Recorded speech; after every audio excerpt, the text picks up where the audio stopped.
Hello, everybody. It's that time again. Welcome to the Anime Boomers podcast on this, the week of the Dokiversity. That's right. It has been exactly 1 year since our little bird has flown free from the Rainbow Army and came back home to us safe and sound. She is a free bird. How are you guys doing tonight? My name is Gator. I'm the host, the MC, the OG of the Anime Boomers podcast. And helping me out tonight is my longtime co-host, the SNK superstar himself, Cody from Anime Outsiders. Doki, why Steven Universe? Hey, of all the things to cover, why Steven Universe? Because it's ER's favorite anime. Shout out to ER, by the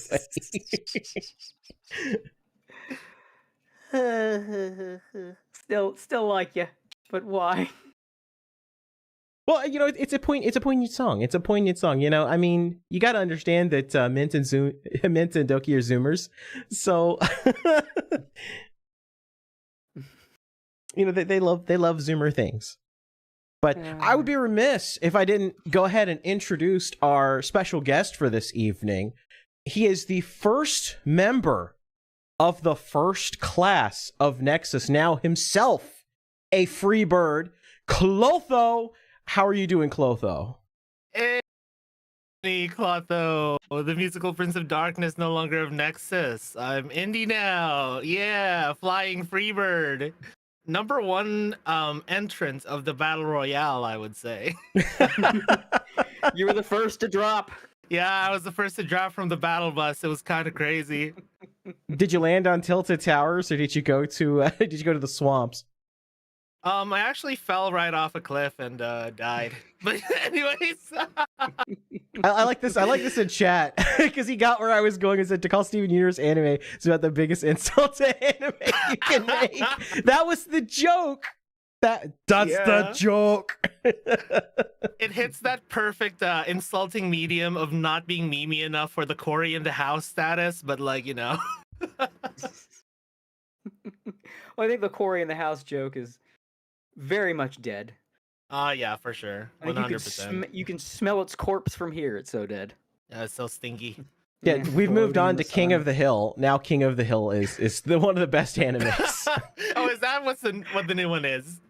That one has more weight to it, with the main cast of 4 kind of fitting the anime archetypes, mixed with the fact that it's weirdly popular in Japan and we've had Japanese dubs. Oh yeah, I saw that.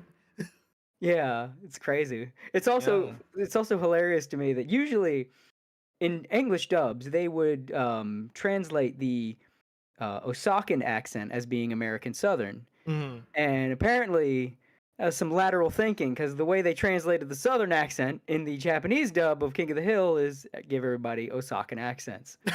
That awesome. Is so beautiful. Yeah.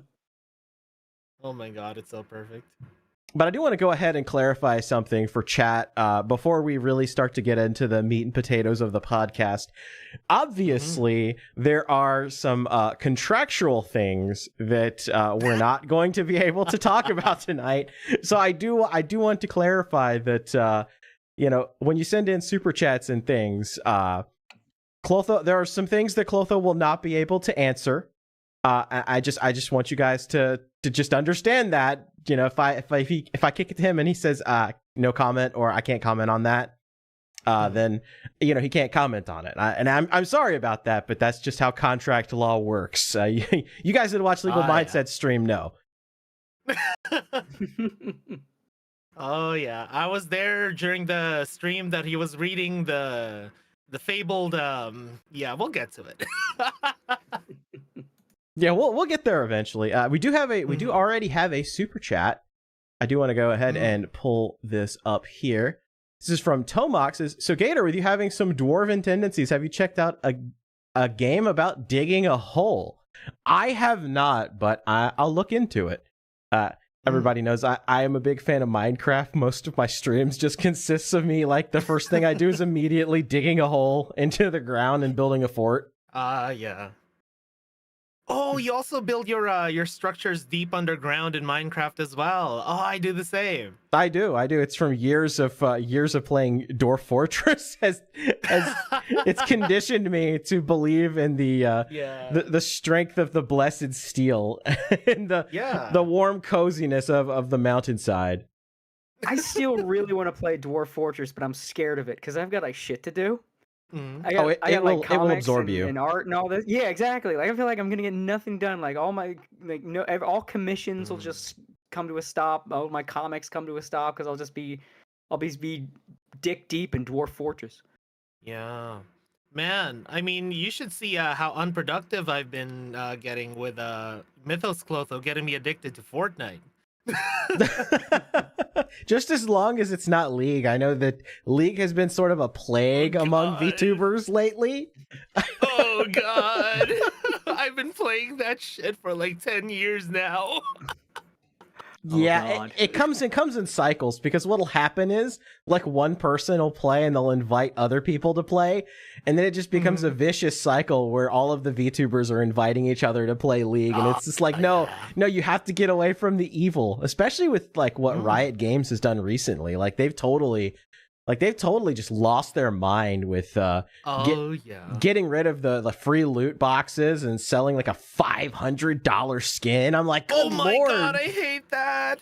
Yeah, and everyone actually clowns on $500, yes, it's crazy. Yeah, it's not even worth using. What? Yeah, it's not even worth using, because if someone sees you with that $500 skin, everyone in game collectively types -500 in chat. You actually just get clowned on. What in the actual I have no words. I've never heard. Can you remember back in the day when everyone was incensed at the horse armor from Oblivion? Yes, that feels like 100 million years ago. Back in my day, we used to unlock things through gameplay. Why do we let that die? I understand some things, right? I understand DLC characters. I understand paying for like a large addition to the game where you are repaying the developer's time and energy, and you know the costs of making this. Like I play a lot of fighting games. I get like DLC characters. It makes total sense. A $500 fucking cosmetic. There's no excuse. What? Unless you brought in like a whole fucking team, you had to borrow Elon Musk's best. Like, sorry, Elon, we've got a skin to make in League of Legends, and we need that guy that you hired that deciphered the Pompeian scrolls. Only he is capable of making this amazing new skin. Yeah, I've got it up on screen for you. This is the skin. Yeah, it's that one. It's that one. Oh God. What is $500 about that? Oh, she got the HD Rouge the Bat chest plate, and that's worth $500. Oh, it also has the autograph of a world champion, Mr. Faker himself. Oh my God! It's so funny because not even he uses the skin. He still uses default. Esports. Oh my God, that's worth Everybody loves esports. Oh my God. Yeah. It's the never... same. I think it's the same mindset as you know, people who buy clothes that are like $3,000 or something, when you can probably just get something from like Salvation Army that like looks vaguely similar. Dude, that reminds me. There was a video recently where CM Punk went shoe shopping, and it was the most cringe thing I'd ever seen, because he ends up going and buying. It was with Complex. He ends up going and buying like a freaking God. How much did he end up spending? It was like a couple $1,000. What? On shoes. God. Okay, just to get into that, all right. Something I don't understand is people who who collect shoes and never end up wearing them. They just sit in a display case, you know? Like, I understand they're rare, but they're shoes. They're meant to be worn on your feet, right? Yes. It's like people who get like really nice cars and never drive them. Is there something about League of Legends that is just a magnet for evil? Like, there's something cursed about that game. Like, the stuff like this, the people, just the actions of the people behind it, what it does to the psyche of the people that play it. Everyone that I've ever known personally that played League a lot became worse people. Here it is. $3,000 on 3 pairs of shoes. One pair was $2,500. Oh my god. I don't. I can never imagine that. You know, when I think of spending a lot of money on clothes, I'm thinking of like getting a nice, perfectly tailored suit. You know, some nice like dress shoes. You know, like a nice ensemble. A nice watch to go with it. Like your Mr. GQ. I'm not, you're not getting freaking basketball sneakers and baggy pants and like, a razor thin jacket that like, if you turn the wrong way will snap in half, and a shirt that just says, a shirt with just like a single line of text on it bordered by a red background. Like, oh my god, is it Supreme? It's Supreme, yeah. Like and it's like, $5,000 for that ensemble, and you look like a homeless guy. It's just like, come on. Why would you spend that much money to look shitty? Yeah, you'll just look like you just walked out of freaking I don't know if you guys have that, maybe it's a Canadian thing, but we have Value Village. What is the American equivalent of that? Like a thrift shop? Like Roses? Dollar General or Dollar General. All right. Or like True Value. That's one we make fun of a lot because True Value has their own name brand, like True Value brand, and it's usually the cheaper version of something. Like if you wanted to make fun of Pippa, you could call her the True Value Pecora or Walmart Pecora. Yeah, a lot of people go with Walmart Pecora. But that's more accurate to her. But if you wanted to like shit talk someone, you're the True Value of familiar thing because that's the cheap version. Yeah, because if Chad doesn't know, I am in America's hat, aka the land of maple syrup and wasteland of snow called Canada. Soon to be 51st state. Soon to be the 51st state. Hey, and that works out for us because that means there'll be no tariffs on FaZe merch. Oh, true. Yeah. Hey, if Canada ever gets absorbed, you guys gotta take me to shoot some guns, Hell yeah. Absolutely. Yeah. That'd be fun. Yeah. That'd be the greatest Welcome to the Second Amendment, brother. The greatest off collab of all time, going and shooting guns. Has any VTuber well, I mean, maybe like Rye has probably done that with Sleepy Project and all of them, but I wonder if there's ever been like an actual like off collab stream. I'm sure like Twitch would probably ban it like before the stream even started. They'd be like, no. Bonked in an instant. Nope. At the gun range with your VTuber models. Nope. Nope. It's a good use of the 3D models. Yeah, that's very true. That does sound like something Fillion would do, though. Wear her full 3D tracking gear at the gun range. Oh my god, that would be a really interesting stream to somehow make work on Twitch. It'd have to be like Fillion. Of course, Pippa would have to be there. Oh god, yeah. Kirsha, Mari, like that would be the dream team right there. Let's get freaking Shondo a ticket to the United States and just add her to the list too. I don't know if I want Shondo to have a gun. That's true. But do we want Pippa to have one either? Well, no, we know Pippa owns several at least already. Close all the Walmarts. I mean, she's talked about like she has a bathroom gun. Honestly, that is pretty smart, like you would think. Oh, okay, I actually have a funny story about that. Back when we didn't live in Canada, we lived in a much more dangerous country.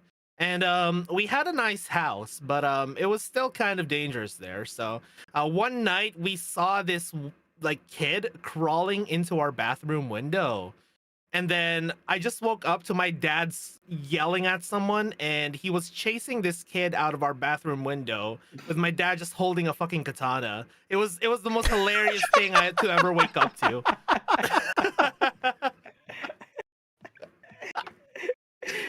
It's even funnier if that kid is like one of those Japanese horror kids crawling through the TV or window or something. Like a spider, and then just this guy chasing with a katana. Get out of the house! Yeah. It was definitely interesting. Dad had the power of anime on his side. Oh yeah. God, He anime used that on his katana side. to like cut tall grass. He beheaded a snake with it once. It was pretty sick. Getting full use out of that superior Nippon steel. Hell yeah. I just imagine that your dad just like, like he just like, you see the sword just like pop out just a little bit and go back in. And then the snake's like moving a little bit. And then all of a sudden it just splinters into pieces. And so does the tree behind it. And the pieces all go flying. Guys, we have dinner. What a thrill.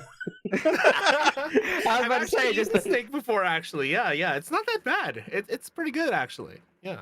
I was about to say, just immediately the first few notes of like that musical sting of Snake Eater cuts in as soon as the snake bursts into pieces.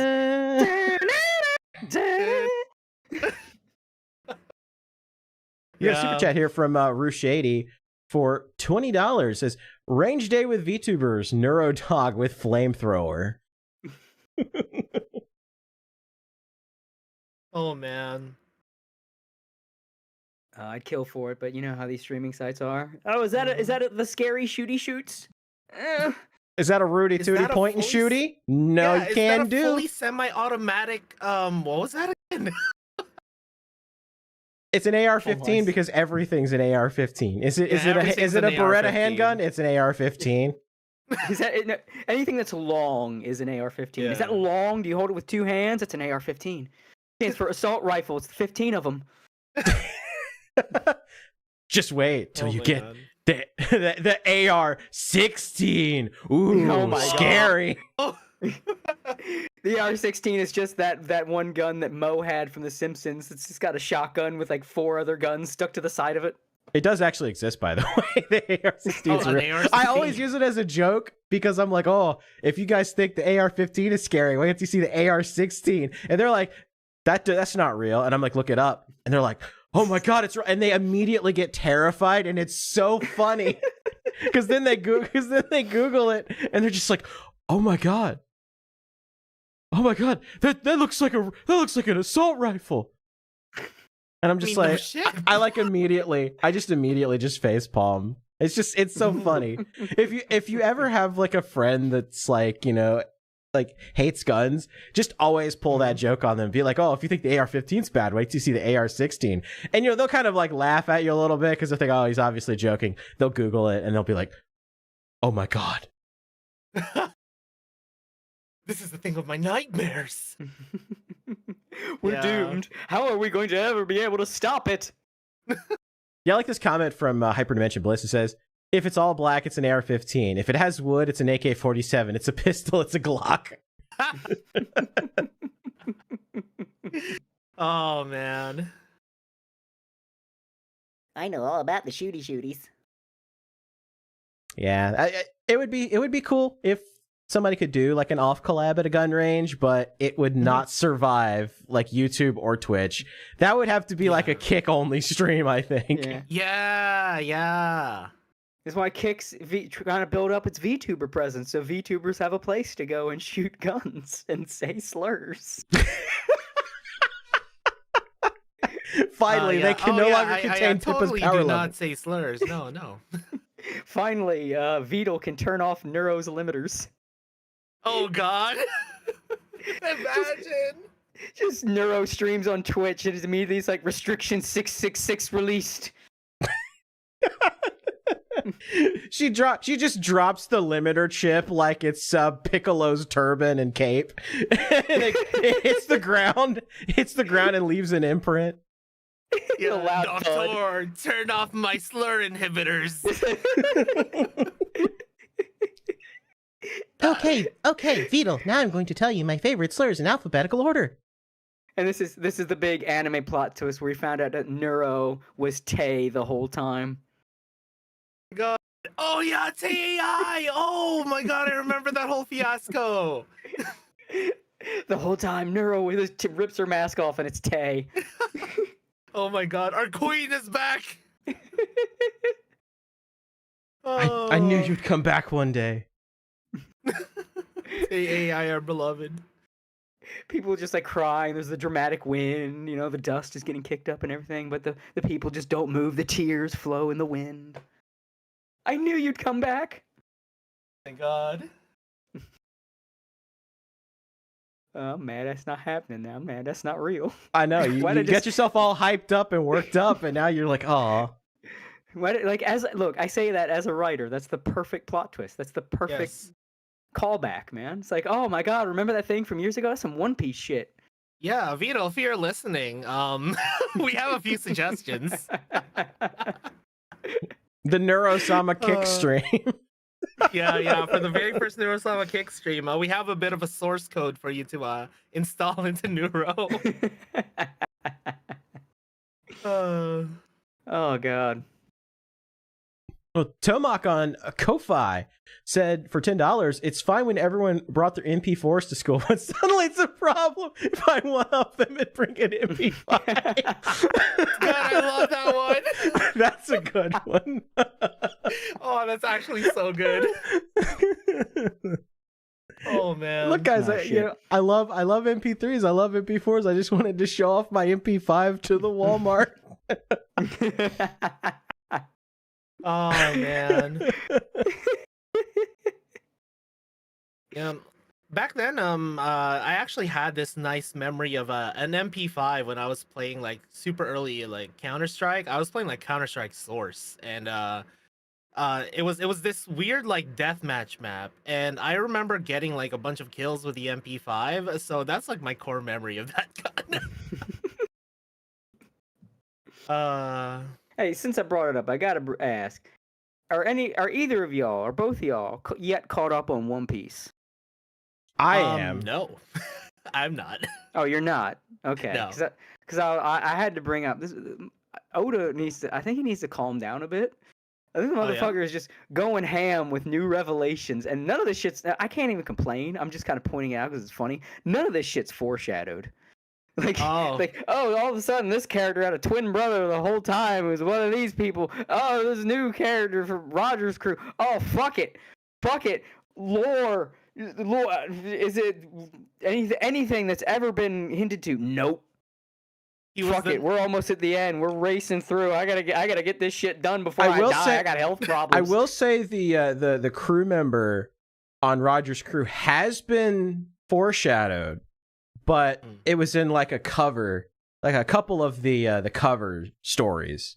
That man just showed up though. That man showed up like he did. There was like 2/3 of the way through the chapter, and then it turns out like we never even knew this guy before he showed up. Hey, I'm a new guy now, and like, oh, that's the guy, that's the dude from Roger's crew. Okay, I mean, I'm just contemplating already that I've just met this character and just learned that he's fucked a giant woman.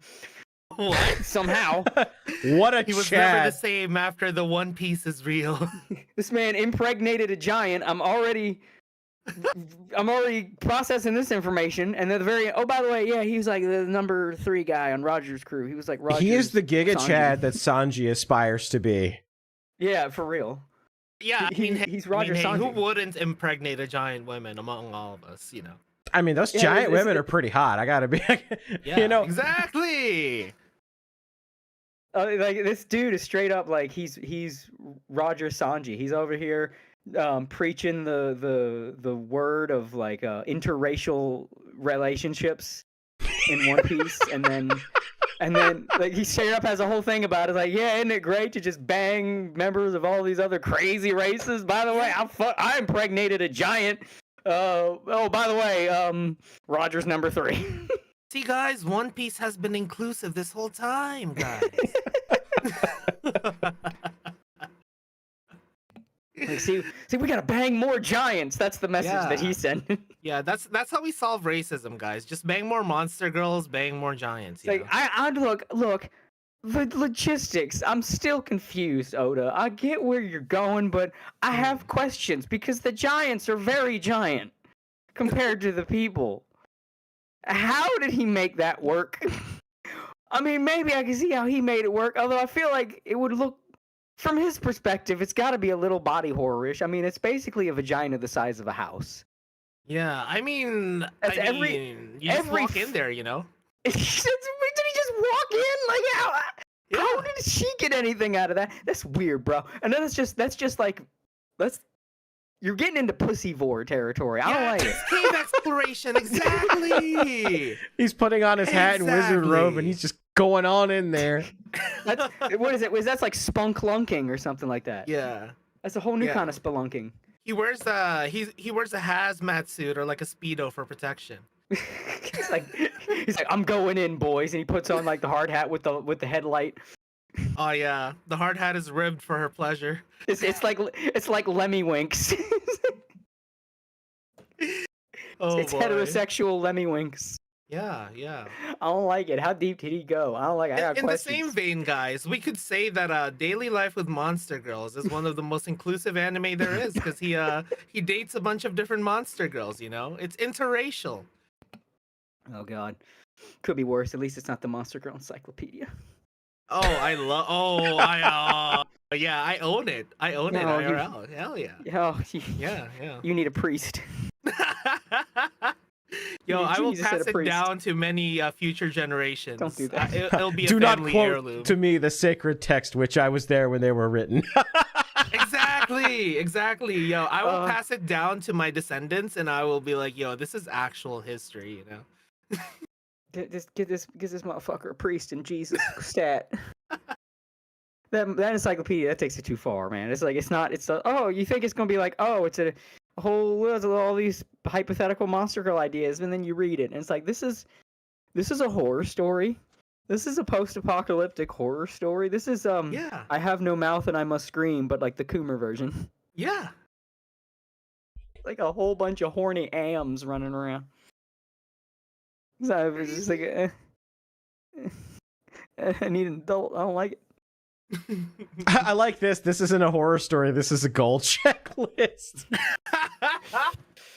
Oh God, no. Okay. Let me tell you my favorite entry from the Monster Girl Encyclopedia. All right. So there's this thing which is like a living armor or something. So it's like this. I don't know if it's like a slime or a ghost girl. I kind of forgot that lives in this armor, and she like bangs you while you wreck shit in a battlefield. That's couple goals right there. So is it like the Mjolnir suit in Halo, the Jax Master Chief off? Yeah. Is that basically what it is? Yeah. I think the Catholic Church didn't go far enough. I'm just gonna say it. I think maybe we could bring some. I think Spain had the right idea. I think we should bring some of that back. You know, I'm just saying. You know? Oh my God. Nobody will expect it, but I'll be hoping for it. No one ever expects the Spanish Inquisition. Maybe we might need it in today's day and age. Yeah. The Spanish Inquisition could be in this very room with us right now. If only. If only. But yeah, I just had to bring it because I read the new chapter today and I've just been getting whiplash and like, that's a thing now. Okay. Like you're thinking like, we're in Elbaf finally. We're gonna focus on Elbaf and like, I mean, you saw the chapter last week, and who was introduced? Like, that's an element in the story now. You pulled that shit out of nowhere. I mean, that feels like an important thing. Maybe that should have been foreshadowed in some way. That was one thing where I feel like there was literally no foreshadowing at all. Like, because you could say at least like Roger's crew member, you know, he showed up on a couple of the opening little story things that they do from time to time. So he showed up there at least, but like this particular character having a twin was literally like out of left field, never hinted at it. Yeah, and then like I just want to say after that, you know what? I'm not even fully opposed. At least he's set up now and not at a later hokier date. But I don't ever want to hear you smug One Piece motherfuckers talk shit about Bleach again. Because that is some out of left field shit that Bleach would do.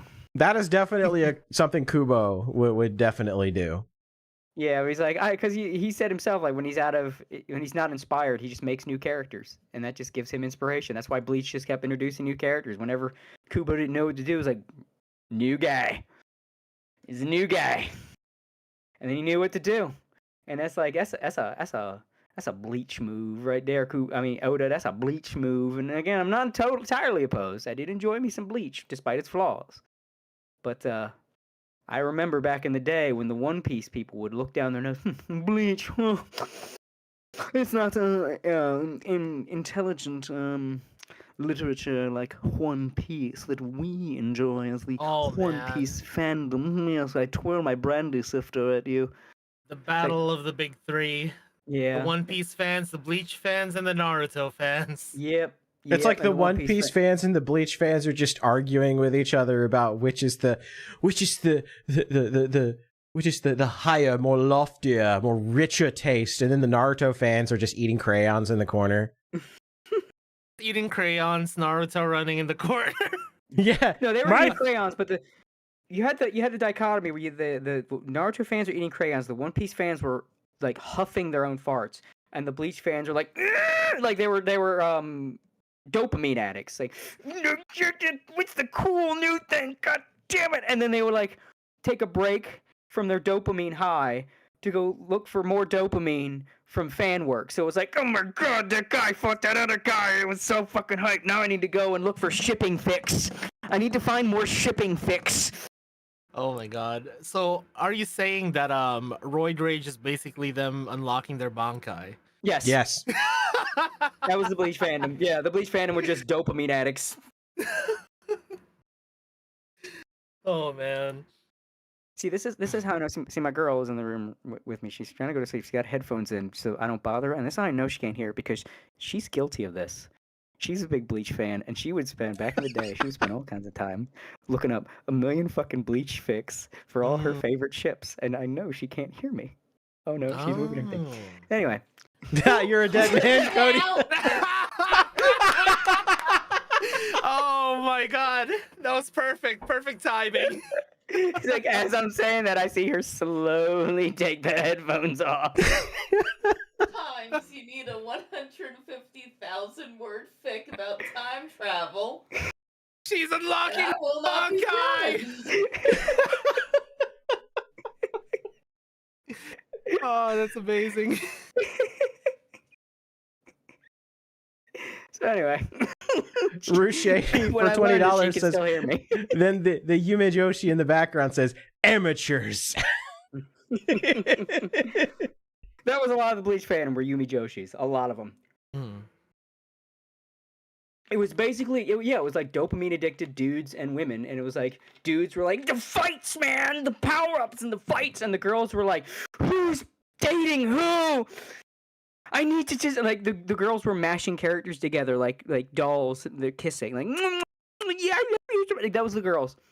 Oh and then the my One Piece God. fans were just like, plebeians, you do not understand the carefully crafted world that Eiichiro Oda has concocted with his brilliant mind. This reminds me of high school, because I grew up during the time when you were like, because I even living in an Asian country before I moved to Canada, like you were still bullied for being an anime fan in around like middle school, high school, and and then when I moved to Canada, like most of the anime fans for some reason were girls. So I was hanging around like a lot of like Oran fans, so I know all about the freaking Fujos, man. I was friends with a lot of them in high school. Oh yeah, the weeb, man. Like, you see the thing, there's a difference between thirsty dudes and thirsty women, right? Now the thirsty dudes, I've said before, it can be really fucking annoying, but the thirsty women are like, no, they're just crazy, man. Ooh, like they are dudes, legion. Yeah, they're legion, and there's something a little more psychotic. Like they're both kind of psychotic, right? Because it's one of those things where men and women, for all our differences, we are still the same. We are still the same, and like, horny makes you crazy. But men are crazy. They get crazy in they're like a berserker crazy, right? Women are crazy in like the serial killer twitchy eye, like, I will stalk you into the night and wait until you are alone and concoct this. And men are just like, yeah, we're more unga bunga than anything. Yeah. They're unga bunga, whereas women are just like the wide eyed twitchy left eye. Oh like my the head starts to God. tilt. Yeah. So not to mention the Fujos that I was friends with, they were also K-pop fans. Oh, you're So fucked. yeah. So we were working on this. I have this core memory of high school where we were right at the deadline of this one project, and they wouldn't stop looking up pictures of I think it was like guys from Super Junior or something, and they were like squealing right next to my ear in the computer lab, and I'm like, guys, can we get some work done, please? We're gonna be late. Oh my god. Oh, this actually reminds me. Speaking of my lady here, um, there's something she brought up, and I want to bring it up to you guys because it was like it's one of those moments. You ever have a revelation? And it's just like you have that meme of like the lights in front of your face and the prophecy is true and everything. Like I had a revelation, and it's one of the kind of we are different, but we are the same. So Yeah. I'm watching that Pippa stream where she's showing the real short stuff to Dizzy. I don't know if you know, if for those who didn't see it, Real Shorts, it's like these short form episodic mobile phone movies for women. And it's like women slop, right? Absolute like Fujo. It's like the manhwa girl webcomic slop for, that kind of thing. That Yeah. women slop. And so much of it, it's like, the billionaire comes to save me from a guy who wants to rape me, and like they're all like that. It's like every one of them is like a guy is gonna rape him, and like, oh my god, get off me! Oh wait, here comes the handsome billionaire, save me! And everything. And I'm watching this, and it's just actual trash. And she was in the room with me while we're watching the stream, and I turned to her and I say, "Explain your gender, defend your gender. Why do women like this shit?" Because she was even joking while she was watching. It was like, hey, girls got to have a fantasy, with the fucking, why do women like this? And then she said, I was joking, but she gave me a genuine answer. She says, well, it's like the same with guys. Everybody wants to be adored for no reason. They just want like you're perfect the way you are, and the 10 out of 10 perfect mate just needs you. Just True. like the most perfect opposite sex partner just sees you and like I need. And for women, it's like this handsome, chiseled jaw, successful man. And then like these Real Shorts, these romance manhwas, this female absolute slop is exactly the same as isekai harem. It's the same damn Oh my god, thing. yo, and I'm a big fan of a lot of isekai slop actually. Yeah. And Me it's too. It's like Me again, too. at that moment, like the things are flying. And I said this to her to tease her as a joke, and she gave me a fucking mind-breaking revelation. This is the same. This is the same. It's another thing. The more we are different, guys. You think women are not aliens. They're you, just on a different. They're like alternate universe you. The more different we are, the more we're the same. Like it's the same shit. This is just Tenchi Muyo. This is just all these perfect women come from space and they see Tenchi and it's like, I need him. That egg-faced Japanese boy, I've never needed anything more in my life than I need his egg-faced Japanese dick.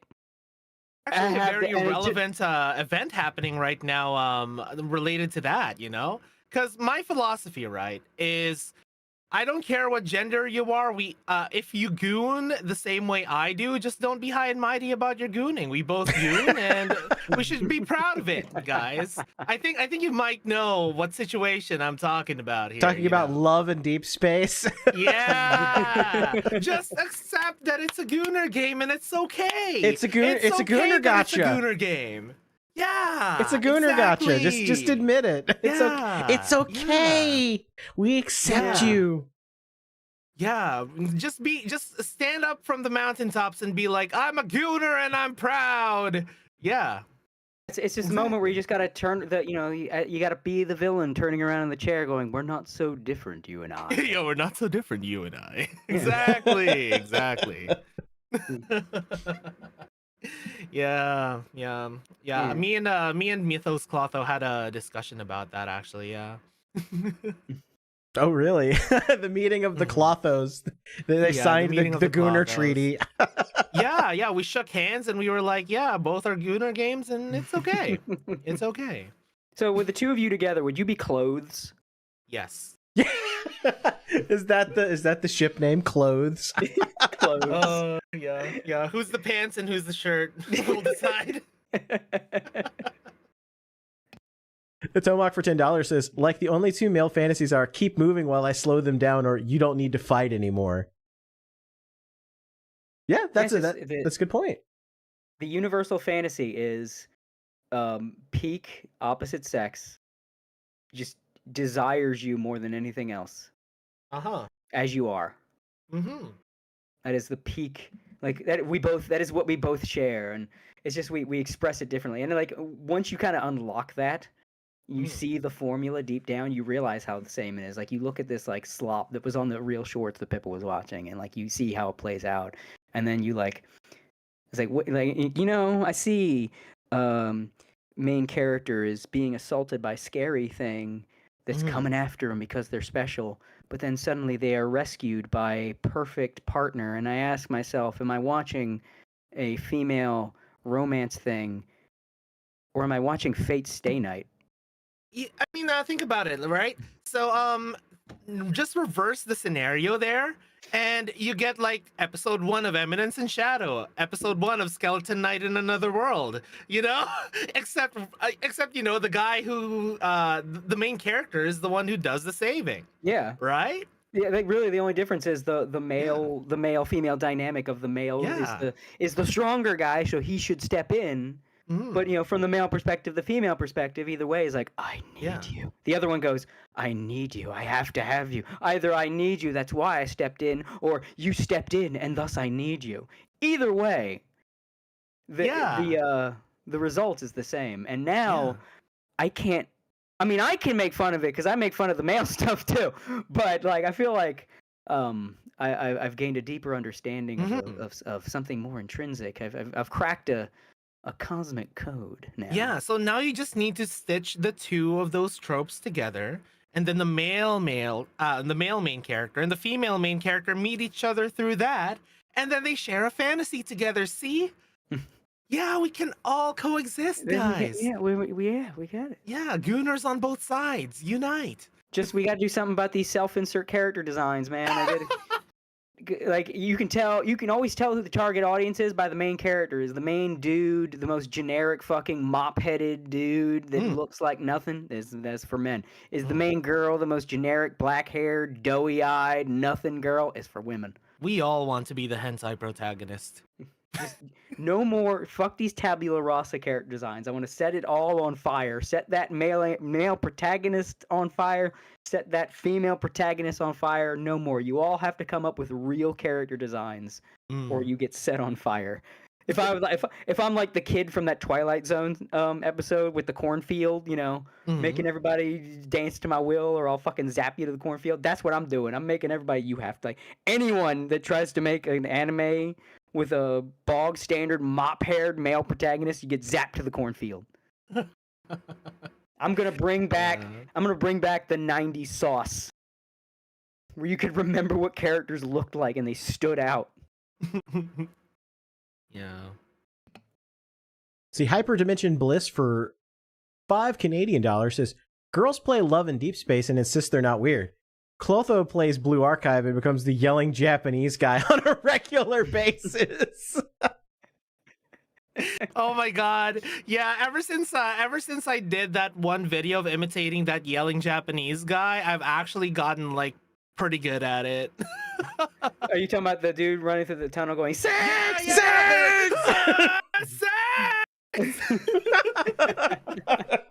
Yeah, yo, that guy's an icon.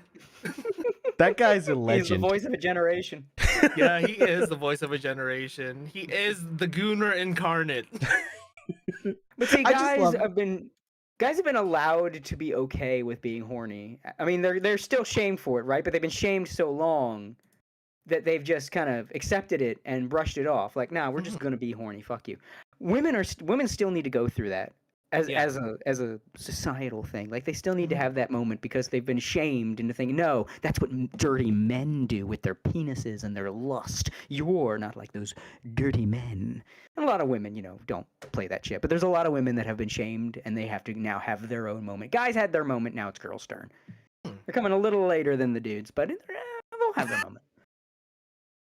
Sorry. My brain works in a. The chat's like, wait, it was just a meme? I thought that was just Clotho be Clotho.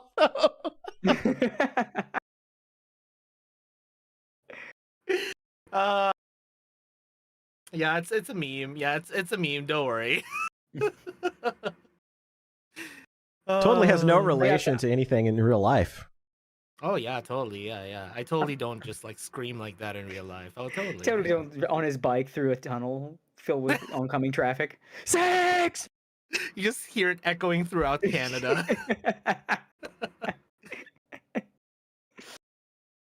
Oh my god. Oh yeah. So I think we should. We've had our fun weeb. We have. discussion. We've broke I the do. ice. I think do we have to one get to more. The elephant in the room here. Yeah, I do have one more fun thing though. This. Apparently, Flork just gifted Snoozy every Huh? weird H game imaginable. This is why Flork is The hilarious. Fuck! Oh my god, I love Flork. Flork is amazing. Flork is the goat. Man. Yeah. Oh, let me tell you, by the way, Flork has helped me so much throughout my VTuber journey. It's unbelievable. Like, a bunch of actually, I would say all the meet and greets that I managed to get were all because of Flork. He's actually amazing. He just reaches out to me randomly going like, oh, this is like small potatoes, but there's this like anime shop over in Arizona. You want to do a meet and greet there? And I'm like, hell yeah. What the hell? Yeah, he's been amazing. I love Flork. I just like that Flork his is a whole. legend.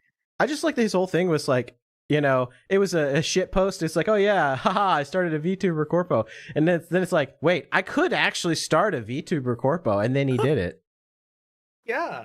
And now he's just been going around helping VTubers all over the space, just kind of get to meet and greets and get to do stuff that they normally wouldn't be able to do. Yeah.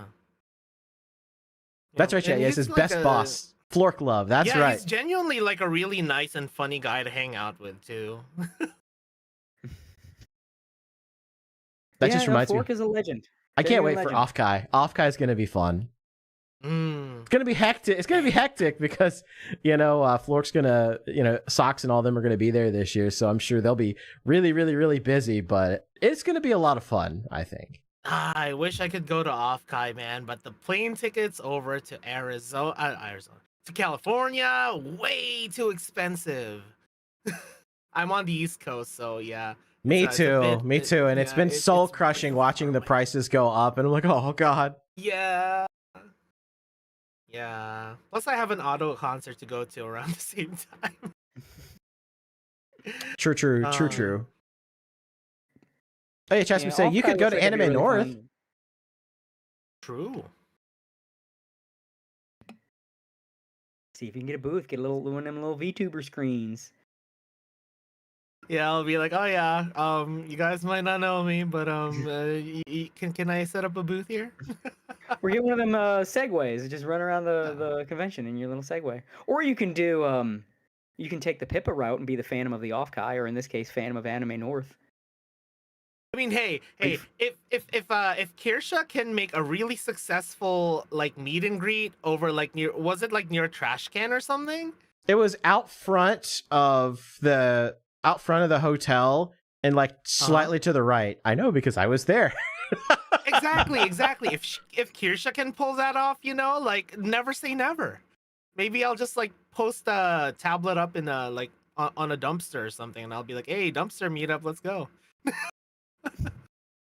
Yeah, this is my new home after getting fired from Nexus. Well, I didn't get fired, Nexus closed down, but the company had a spontaneous non-existence. Yeah, spontaneous non-existence. So I think that's probably a good segue into talking about Nexus a little bit. So, but first, I really want to get into kind of like what got you into VTubing. Like, what was sort of the thing where you're just like, oh, I'm gonna be a VTuber. Oh, I mean, honestly, it was because I think I just ended up watching Kizuna Eye, and I was like, yo, this is kind of funny.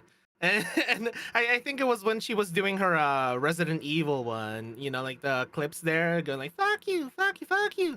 I was like, oh, this is really funny. So I started watching her live, and I actually managed to I guess troll one of my friends because I sent like this super chat at some point where she read that my friend's waifu was trash or something like that.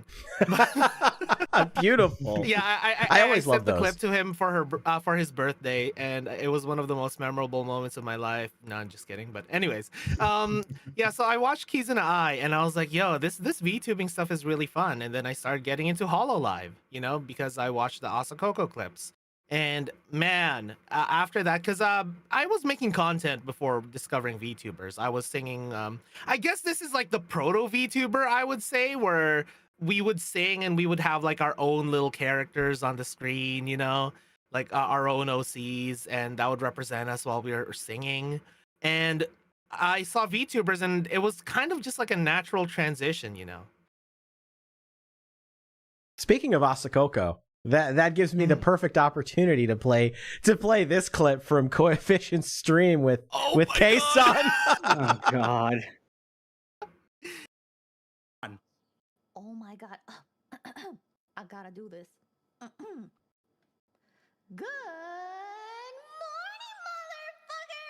morning, motherfucker! Oh She my did the God, thing. she said the thing. Oh my God. Yeah, but yeah, that was kind of like my entry into VTubing. I ended up being like this no-name indie, just like streaming Minecraft most of the time basically, and like singing from time to time. Yeah, that's kind of where Yeah, I we think all that- start. You have to be a 2-view before you can be a 3-view. Exactly. I think that is like the story of like pretty much everybody that got into VTubing at a certain point. Is like it's the keys in the eye to Hololive to Kiryu Coco pipeline. Yeah. And I did have like a bit of an advantage of understanding Japanese, so I was able to watch a lot of the JP side of Hololive for a while. And I actually watched a lot of Suisei because oh my God, her story is really fucking inspiring. Like Really she's actually, if you guys would like actually twist my arm and ask me to pick just one VTuber who I would say is my Oshi, it would be Suisei. Like just from her beginnings to where she is now, it's just such a rising star sort of story, you know. It's very inspiring. Yeah, I mean, no joke. Like the fact that she even put her foot down to retain her own character, basically, Yeah. and was successful at it. Hmm. Yeah, it's one hell of a story, definitely. Yeah. For me, I think my So, real first experience with VTubing was well, it was the infamous Sakura Miko's GTA stream. Of course, I had seen all the Kizuna Eye memes, but I didn't really like watch Kizuna Eye. But I would say like the first like immersive experience with VTubing was watching Sakura Miko's. Yeah. And that led me to Korone, and Korone was like my first like Oshi. Oh, yeah, man. Korone is such a grinder in VTubing, you know? Like, she just... she has the endurance, man. Oh yeah, she's still in my top 5. Like, Yeah. she's definitely up there. Like Yeah. I think I was pretty much in the same boat, but I was also more initially skeptical. Like, oh my God, they're making the waifus real. This is so lame. Like I hate the waifu shit. I hate that. Just like I got into anime for like the high concept, cool stories and shit. I ain't here for the fucking which your girl's your favorite. Fuck off. But like oh God, they're making that shit real. But then like I saw the Kizuna Eye clips and they cracked me the fuck up. That okay, you know what? I may have judged too harshly. I can see the appeal. Yeah, and then like so the Sakura Miko GTA clips, and not just that, the clips from like her when she played Saints Row. There was this one where she's just I went and found the stream and found that there was no context to this, so it wasn't just funny out of context. No, this was just Sakura Miko being a crazy person. She sees someone walking down the street in like a big soda can mascot costume, and she goes, "Energy drink! Energy drink!" Runs up and then like Stone Cold Stunners, the fucking guy in the can costume, going, grape juice! And then just runs off. Oh man. Crack me like this. The Soccer Amigo clips crack me the fuck up, and then like the Corone, the compilation Corone playing Doom 64 just won me over. I think that was the clincher. Like I was on board, and then when I saw the compilation her playing Doom 64, I was like, I'm in. And I think it was the realization that if you look past the waifu stuff, cute anime girls and all that, because of the fact that they're all cute and pretty, it's kind of like when everybody's super, nobody is. So then, what then do you have in order to rise to the top? You have to be that creates a scenario where the cream rises to the top, because that barrier of like, oh, this one's pretty, this one's hot, whatever, is gone. Everybody's pretty, everybody's good looking. So now, what else you got? And that's like what really got me into VTubing is like you have this is like one of the most meritocratic forms of entertainment. Because like, yeah, you have the GFE stuff, but that does have a ceiling. It's very dangerous to get into, as Rushia and Vox can tell you. But it still has a ceiling. Like you're never going to GFE your way into guru numbers. And not only that, right? But like if you go into a genre like trying to be like, oh, this genre is easy to grow in, and eventually people will be like, well, why should I watch this person instead of, you know, someone who does it better? You know? Like there is still like some form of meritocracy there, and that's kind of one thing I can kind of respect when it comes to VTubing. Yeah, and then you have like your model might get you initial attention, but you know, only initial, and then what? Yeah.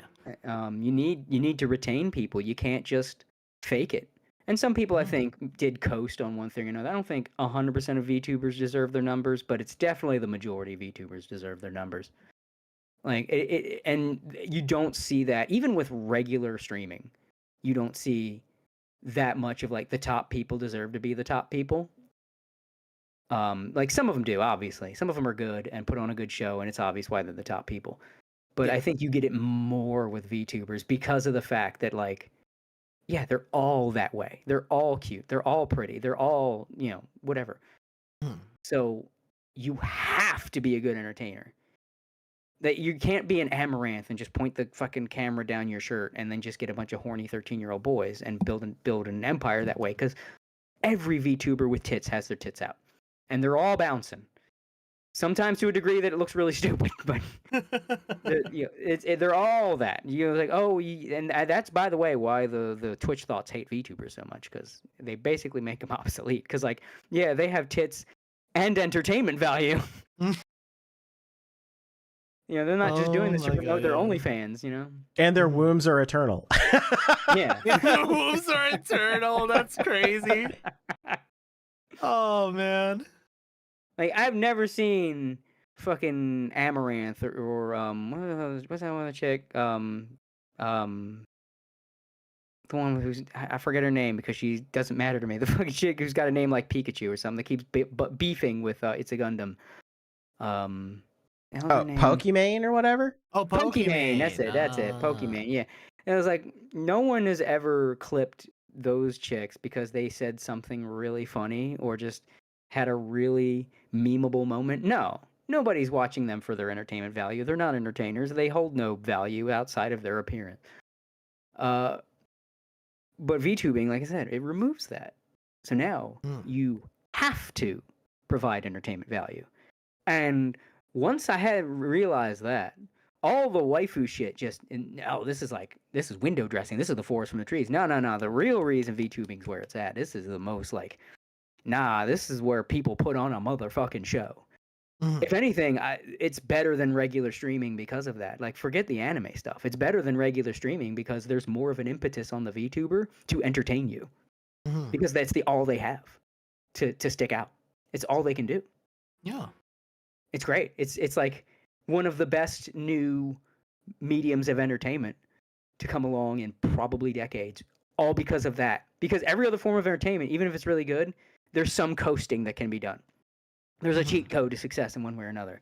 VTubing has some cheat codes, but you ain't gonna GFE yourself into guru numbers. You gotta have that something, and it's beautiful. It's beautiful. That's why it's a fantastic medium. I can't praise it enough because I am a big meritocrat. I'm like, good things. The only thing that should be successful are good things. Mhm. And VTubing, again, it's not 100%, but I'd say like 70-80% of the top VTubers earn those numbers. And I think maybe even more. I think the other good thing Twitch about does, Twitch being what it is, does skew the numbers down. Yeah, but I think one of the good things about VTubing in general is that the industry is also very self-policing as well, because the entire industry is all about the fans and all about. And so if you're somebody that is generally just not a good person, there's a ceiling, and there's just a limit that you're never going to be able to get past. And so the industry tends to self-police, and that these people, they call them envy tubers, that are always causing problems and starting drama and harassing other VTubers. They have a ceiling. They'll never go past a certain point. They'll never be they'll never graduate from a 2 view to a 5 view. And so that's one of the good things about the way the industry has kind of structured itself, is that if you're generally just not a good person and just, you're not going to be that good of an entertainer, and you're very limited in what you can do. And so, to quote Macho Man Randy Savage, the cream of the crop, always rises to the top. Gotta hold up the little thing of the cream. I love how he just pulls that out of nowhere. It's like, I am the cream of the crop. Oh yeah. He needed the prop. What a legend. Yeah, for real. I need Corone to read that out. I am the cream of the crop. Yeah, you probably could make her read that too. Oh man. Yeah, and I have heard a lot of those people who complain, going like, I'm so much more entertaining than this person from Hollow Live or something, like actually like calling out someone from Hollow Live, going like, I'm so much more entertaining. Why? Oh, they only make numbers because they're in Hollow Live, not understanding that, to get into Hollow Live is like this whole other like huge thing that you need to work towards, And they're usually not. And when I say usually, I mean, I've never seen when they are, but I'm saying usually just to cover my ass. Like, they're not. Like, no, the Hololive. That's why they keep clipping the chicks from Hololive. They're more entertaining, and we're foregoing Coomer clippers. Like, that's gonna be a thing. We're Coomer clippers. Isn't it? Yeah, it's like, oh my gosh, so and so said something sexual. Oh, blushy, fucking, you'll never believe who is it. Yeah, fuck the Coomer clippers. But like, ain't nobody clipping your ass for memes. You ain't going anywhere near Ekum Bokum. All right. Ekum Bokum. Yeah. It's still one of my favorite Corone clips of all time. It's so good. Yeah. Just the joy, because it was organic. Like, it wasn't her trying to be funny. No, she just loved the noise that the mumbo tokens made that much. Ekum Bokum. She had to sing along. Yeah. She called them Ekum Bokums and then got excited to see one. And then had to go get it just to hear the Ekum Bokum. Like, that was the joy of it. But yeah. I mean, Yeah, this is a good point in chat too from Hyperdimension Bliss said, the twins went from 10K in a year to over 1 million in a year. Hololive helps with getting their name out there, but it was because they're so endearing that they took off. Yeah, I have so much Fuomoko brain rot. It's unreal. Same. I'm having a bad day, and all of a sudden I hear Bobo, and I'm just like, Bobo! Day immediately better.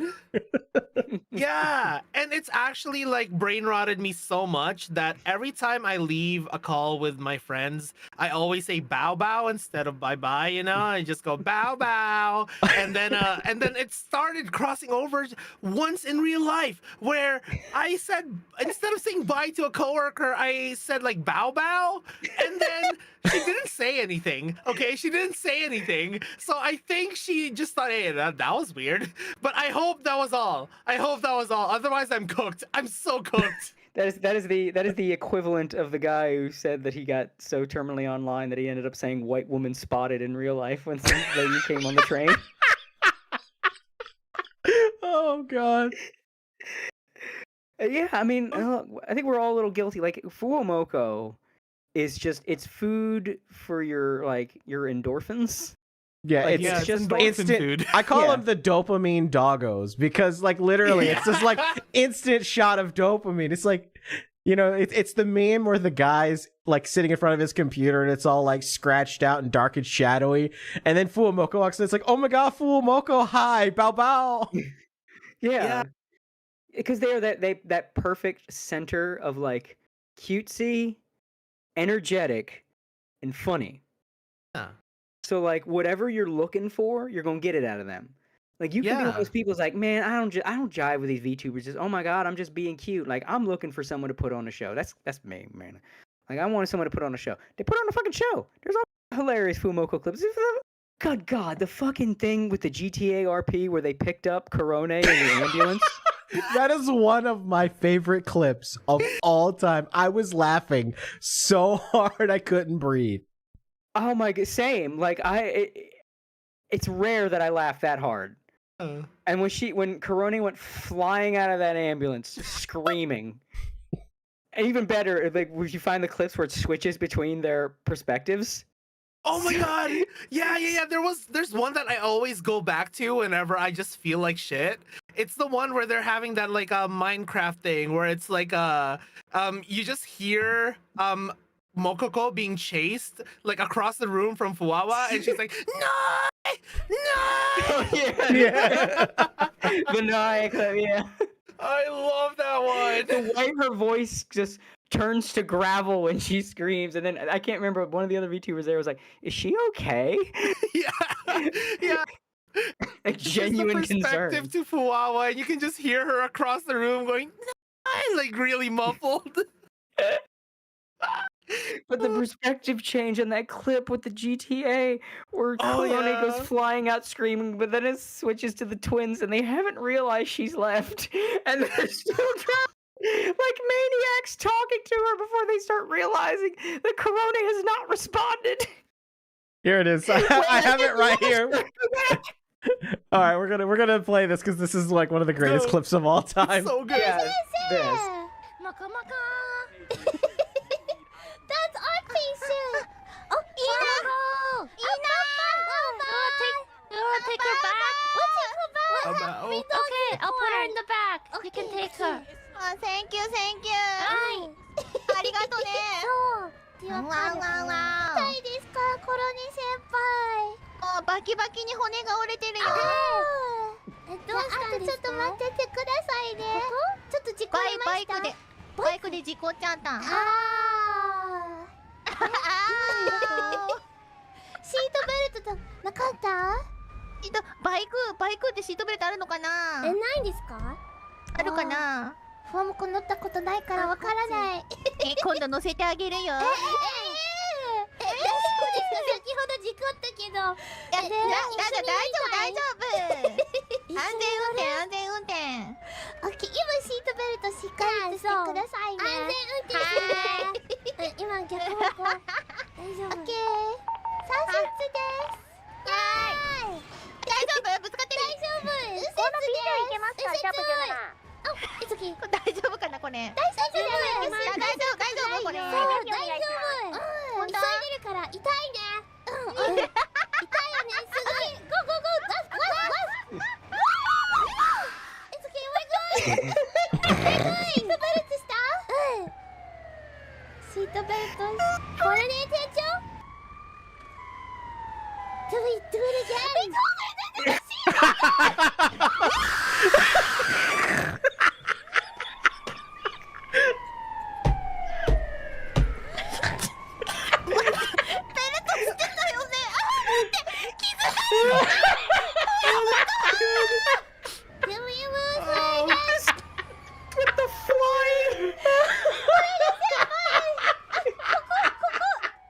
I don't know which Which is funnier, that or from the twins' perspective where you hear it in the distance fade away? シートベルしてるって言ったけどさ言ったのにね嘘ついてたしてたよでも不安も安全運転 OK？ いやだも安全運転だったよ安全運転じゃないよ今の安全だったんだよ暴走してた暴走いやコロリ先輩が悪いシートベルしてるって言ったのにしてないのに今回ねちゃんとシートベルト分かったよしてよバンバン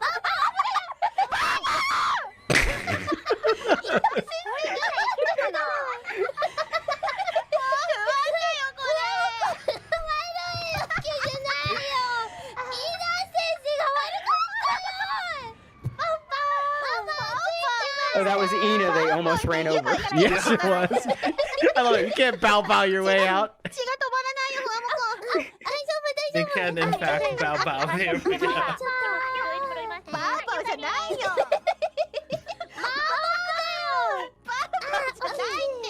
ちょっと待って。お水飲まなきゃ。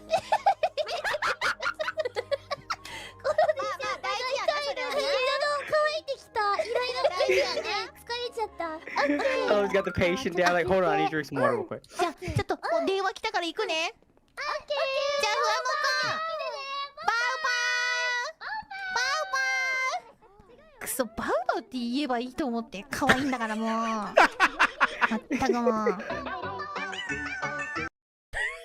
Oh yeah, Beautiful. The bow bow is very effective. Oh god. The moment she goes flying Fade out. out is so good. And they don't realize for a second. They're like, Korone senpai. Again, I don't know which is funnier. Their perspective with the fade out or Corone's with you have the scream with her just rocketing into a tree. Oh. See, that's like it's just organic moments like that make everybody love Hololive. You can't force that kind of stuff. It just happens. Yeah. You know, I said early in the VTubing thing, and I think this is a kind of a revelation. There was called the sort of the meme that women aren't funny. And obviously there's a good reason for that meme. But I think what VTubing kind of made us all realize with how funny some of these bitches are. Yeah. Women are funny. It's like the thing where I said like early in the stream. It was like you know, we're different but we're the same. Women are really funny, but they're funny in a different way guys are. Guys are better at being funny in a scripted, controlled manner of crafting the funny. Women are better at organically finding the funny. That's why if you've ever known like a really funny woman in real life, she's always a chick that's just got the right quip at the right moment. Like, God, she got that, like, that moment was there and she took it. And like just like that crafted organic moment. I think that's when women are better. Like you have obviously funny women in like stand up and writing and stuff. It's less than men. And it's not that men are funnier. It's just now we see like there's stuff like VTubing. No, women are better at organic comedy. Like just like that moment. There's that one moment in a Guru stream where she says something to the effect of like, you know, okay, that's it. Like, I'm going to do it and nothing's going to scare me. And like immediately after something jumps out and just makes her scream and run away. Like that's a scripted moment, but Yeah. that was completely organic. And like that, I think, and again, women could do scripted stuff. That was Kiryu Coco did that. I mean, her Asakoko ads were, Oh my god, those are so good. it was so good. Freedom lady. Freedom lady. But yeah, that's just like that was another sort of revelation with the VTubers. Like, yeah, women are fucking funny. It's like no, they just gotta have a different environment than guys to be funny. And like here they go, they got that environment. Yeah. Also, with them bringing up like, oh, is there a seat belt on the bike? It's funny to think that there is somebody they could ask, because it's really funny when you remember that Luna, the pastel pink candy princess of Hololive, is in real life a biker. She owns a Harley. Yeah, she Yeah. like rides around on a Harley and shit. Yeah. And that's Crazy. really funny to think. Like, no, that's real. Like, there was some racing game that had motorcycles, real motorcycles. She was gushing over, like, she knew the models of motorcycles and shit. Like, That is so funny, especially if you picture Luna, the character, on a Harley. Just riding around the streets of Japan like the prettiest little Hell's Angel. Mhm. That's just funny to me. Yeah, that's. I don't have a final thesis sentence. I just think that's a fun little fact, a little Yeah. discovery that we've learned through the magic of VTubing. VTubing make people funny. Funny, hey, girls are funny. Mhm. And cute. I don't like that's going. No, that's You got to keep them separated, though. I'm saying you always have to have funny before cute. Yes. You can't have it the other way. Otherwise, you invite in demons. It's like letting the vampire. It's like letting the vampire in the room. Yeah. That's like they say the demons hold power over you once you say their name. It's like the combination of words and syllables. That's the combination of words and syllables. Is you put cute in front of funny, it lets the demon in your house. You don't want to do that. The crying emojis will start. Yeah. We don't want to do that. No, I didn't do that. No. Wait.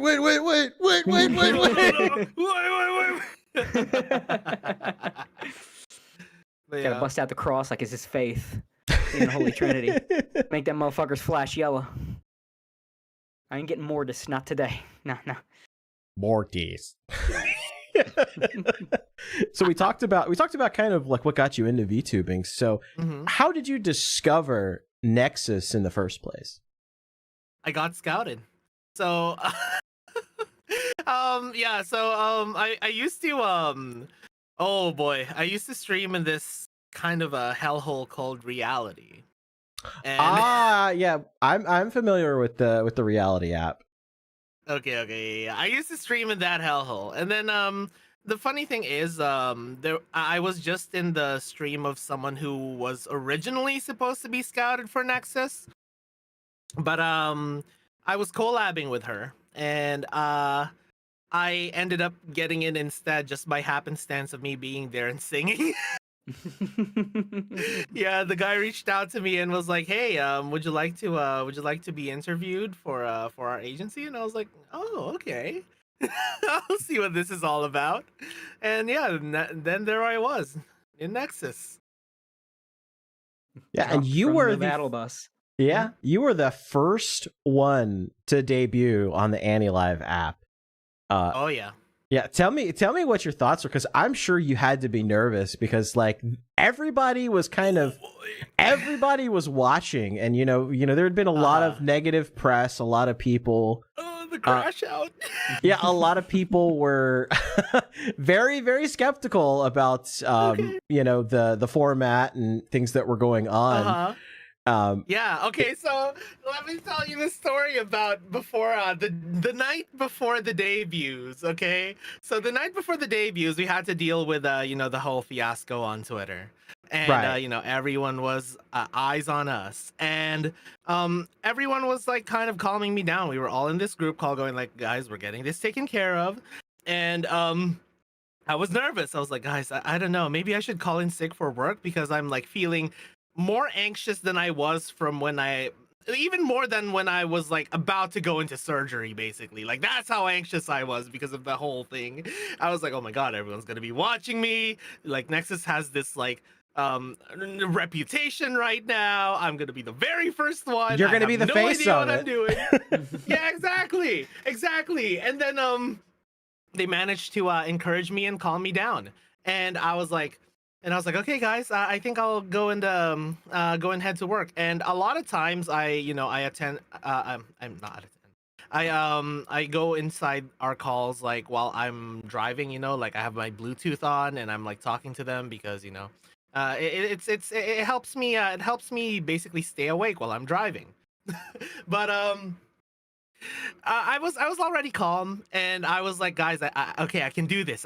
Thank you for encouraging me, guys. I got this. I can do this. Then, I can win. I feel great. And then, someone in the call went like, guys, someone just posted I volunteer as tribute on Twitter, and I'm like, what? I think I actually just didn't say anything, and then I heard someone go into the call going like, I volunteer as tribute. I volunteer as tribute. And then I think I just went like, okay guys, I'm almost at work. I wasn't almost at work. I was like, guys, I'm almost at work. I gotta go now. Bye. I pulled over to the side, just put my face in my hands and went, ah! I was so nervous, man. I was so nervous, but I think it went all right. Yeah, it's always it always gives you a tinge of stage fright, you know, when you've got to go in front of a bunch of people for the first time, you know, especially, you know, after a major controversy. I've I kind of know what that's like. Yeah, but you know, everyone was nice to me. Everyone was great, and we even had like that, you know, that stream where Merryweather got Harry onto his stream to like explain everything, and I even got to go on call with Merryweather, and I didn't know how Fugies work, so I had this like meme ass profile picture. And it was nice, you know, like I got to meet a lot of people I wouldn't have normally expected to meet at, you know, at that point in time, and like that early on during my VTubing career, you know. Yeah, and this was something, you know, of course I did the stream almost a year ago actually at this point in March. I did the stream where I kind of went through the Nexus stuff, and my overall takeaway is like, yes, people have like questions about the format and about, you know, what they're trying to do. I said, but I don't think it's fair to the individual talents to just go ahead and, you know, prejudge every single one of them just because you have issues with the companies. And I feel like there were a lot of people, and I'm not gonna mention specifics or anything, but there were a lot of people that were like throwing the talents out with the bathwater, just like totally discounting you guys, like right from the jump, just because they had issues with the way that the company was going to operate. And so my take from the whole thing was, I'm like, yes, I know you guys have concerns about the company, but give the talents a chance. And I think, you know, I'm gonna, you know, hang my hat here that I was right, because, you know, you guys were pretty awesome for the most part, like almost universally. Yeah, and actually, I actually ended up watching that stream as well. I was kind of like lurking around, and everyone was giving us a fair shot, you know, like. I actually really appreciated all of you guys that like spoke out, like especially you and LM, but basically saying, you know, guys, this looks dubious, but wait and see, you know. And I really appreciate everyone taking that wait and see approach, because like if not for that, then there wouldn't be as many eyes on us in the beginning like that, you know. Like it gave us a really nice like initial kind of attention of people going, hey, let's see what this like 27-ish number of people are all about, you know? Yeah, exactly. I mean, even if you don't like the you know, the way that they're going about it, like the talents don't have anything to do with that. Yeah. Yeah, and that's really something I try to like to kind of emphasize. It's like, guys, like, look, the way the company is doing its thing, like the choices they've made, the platforms that they want to use, like that's totally out of the talent's hands. They don't make those decisions. But what you can do is give them a fair shot, watch them, and then see if you know, enjoy, you know, what they're about and the content that they make. And if you do, you know, keep up and keep watching them. Yeah, and there were a lot of people in the community that were just basically like, yeah, let's just give him a fair shot, you know. Yeah. Like yeah, I've seen I did see a lot of like, oh, dead on arrival kind of comments, but you know, they didn't really get to me because of all of the support that I saw, like basically to counterbalance all of that, you know. Yeah, and at the end of the road, you know, now all of you guys are free birds. You got to keep your IPs, sans some marketing opportunities. Oh boy. Yeah. Oh boy. Yeah, that was a whole situation. It was actually kind of funny how when that whole situation happened, because people started DMing me going like, "Hey, do you know about this like Nexus Studio thing? You're on the front page, man. You're like the first one we see when we open the website." And I was like, "What?" So I checked it out and I was like, "Oh boy." Yeah.